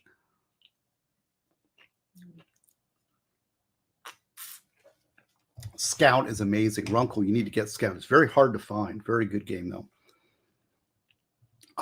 So here's my Diplomacy story. So I was really good at Diplomacy. Feels like you have kind of sick mind, and it does. It ends friendships. He's not joking. It's a 7-player game, and you really need to have 7 players. It's absolutely no luck. It is 100% skill and negotiation. And so it pays you. You have to betray everybody in order to win. But you can't, you have to trust people in order to win. So there's a balance. You have to betray them one move before they betray you. But you have to trust people. You have to cooperate in order to succeed. So it's a very tricky game, and there's no chance. It's 100% strategy, and there's no dice or anything. Okay, so here's my Runkle. You want to hear, I haven't played that hell game in forever. Okay, so here's my Diplomacy story. Back when I was a kid. See, this is the thing. Gosney's always been disagreeable, and I've been a killer since I was a young kid. I used to hang out. I was kind of an outsider because my parents weren't together. I was a single parent guy, and most of the smart kids were 2-parent households, right?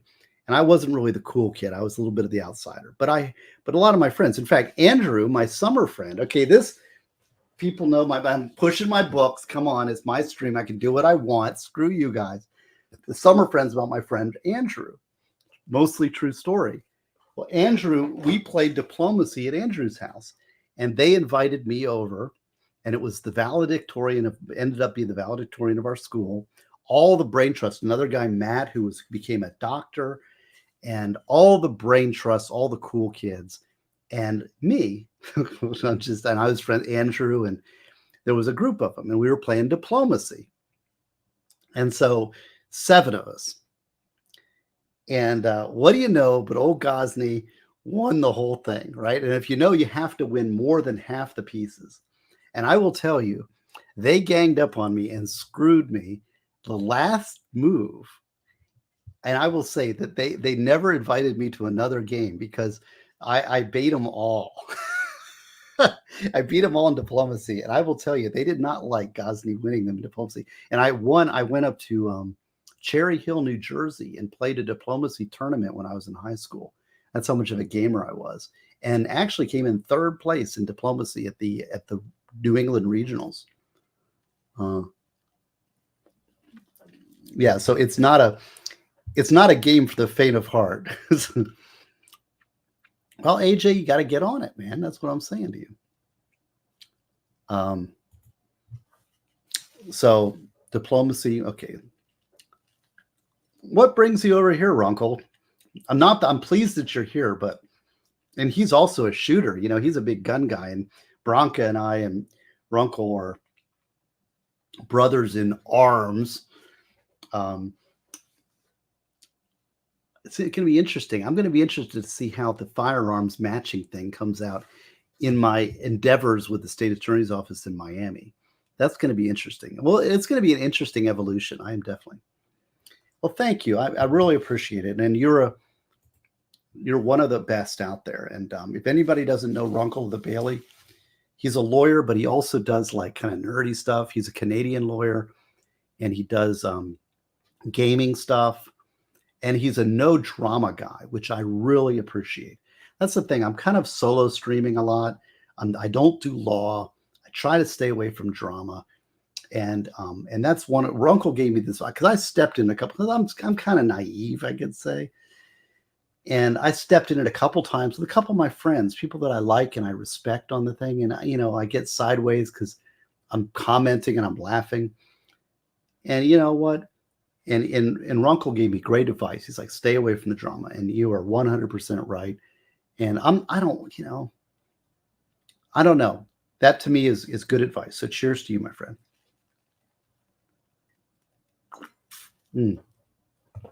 Okay. Okay. What did I miss anything? Let me look over in Rumble because Rumble, Rumble rants don't come up in StreamYard, so I got to check that. Yeah, right. See, this is exactly right. And I'm not trying. The thing is, there's not really any money. I mean, I did a stream a while back about how much money I was actually making from Rumble and YouTube, and it was like less than $100. Now, big guys with these big streams like Good Logic and Legal Mindset, I mean, they've got 100,000 followers. They're making money, I think, on it. I'm just a little guy. Just a regular guy. And I said, I'm not chasing any algorithms. I'm just doing this for fun. I'm talking about what I want to talk about. And I'm staying away. I don't need stress. I don't need nastiness. And I've got a great chat. I've got a lot of nice people, and these are all positive, thoughtful people. Upon the Horizon, for one, over here. Upon the Horizon is brilliant. So we do some interesting stuff. So what's in the future? Okay, I've got a Cash. Thank you very much. Congratulations. Keep rocking. So big news. We're going to close the door on public defender world, and I'm going to be training prosecutors down in Miami, and I'm going to be on prosecutorial integrity unit, hopefully, or developing policy for Brady compliance, and basically working with the legal team to advise the office as far as defense perspective on compliance. So very good. Yes, Molten Salt says, I'm not always positive, but I'm realistic. That's the claim of every cynic. And Upon the Horizon, I understand you're not always brilliant, but he has a very good knowledge of his Christian faith. And as a Catholic, he always comes in with the biblical citations, which us Catholics are. In fact, you know what I did tonight? I actually prayed the rosary tonight because I need the help.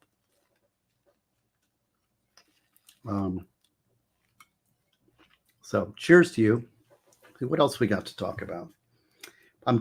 Tonight's stream is for the objective to talk all about public defender stuff so that I can close the door, so that I can look forward. And that's what we're going to celebrate. We're going to party. I mean, I'm very proud of my 14 years. I've done great things. I'm very happy. I've grown as a lawyer. Board certification, master's degree, had some big wins, argued before the Florida Supreme Court. I've done 5 or 6, Supreme Court petitions, mentored a lot of our young attorneys, done lots of trials. I'm very proud of what I've done in my 14 years as public defender. Thank you, Lady Los Sandra. Super sticker. Lady Los Sandra. I got the beauties in here. So I can say that I'm very happy with my career, but in order to move forward, I'm not somebody that just likes to maintain the status quo. I don't want to just keep doing the same thing. I want to move forward. I want a new adventure. And that's what we're looking for, a new adventure. And that's what I'm going to get, regardless whether I like it or not. I'm not a big fan of change, and it's stressing me out. And the sidecars help to ease the stress. No illegal drugs for any of you guys out there. That means you. Never touch that stuff. Okay? Yeah, okay. And this is, now we're getting to the philosophy. somebody that's trying to get you to like them too much, you need to be a little careful. I prefer my friends to have a strong opinion that is not necessarily influenced by me being there. So if somebody is being too good or too friendly or shining too much, be a little careful. A friend is somebody who's going to tell you the truth, even if it might be a little harsh. To tell you what you want to hear. If you want to tell you what you want to hear, that is not the way to go. I mean, that person, a friend is somebody that wants you to succeed, wants the best from you. Wants the best from you. I know it's a big drink. I poured a double, but you guys earned it because you guys are great. I've got the greatest chat. They're so kind. My chat, I will tell you, my chat, the people that participate here are kind, thoughtful people.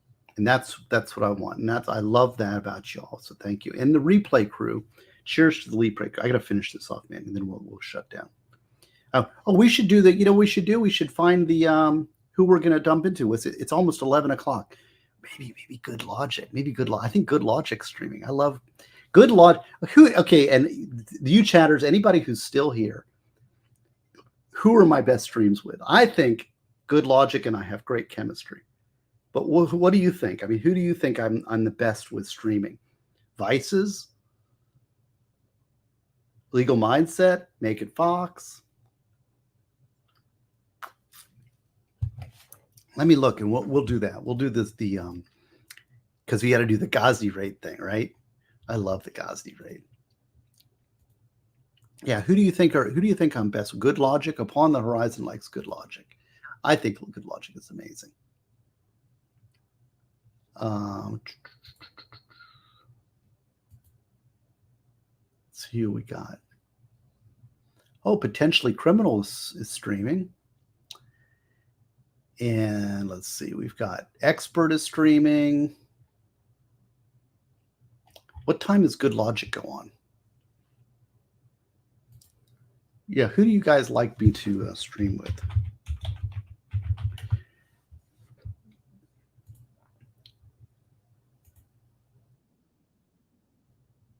Yeah, Good Logic's fun. Okay, so let's do that. Let's do the Good Logic stream, all right? So we're going to do the Good Logic raid. What do you think? But he doesn't read, Expert would notice.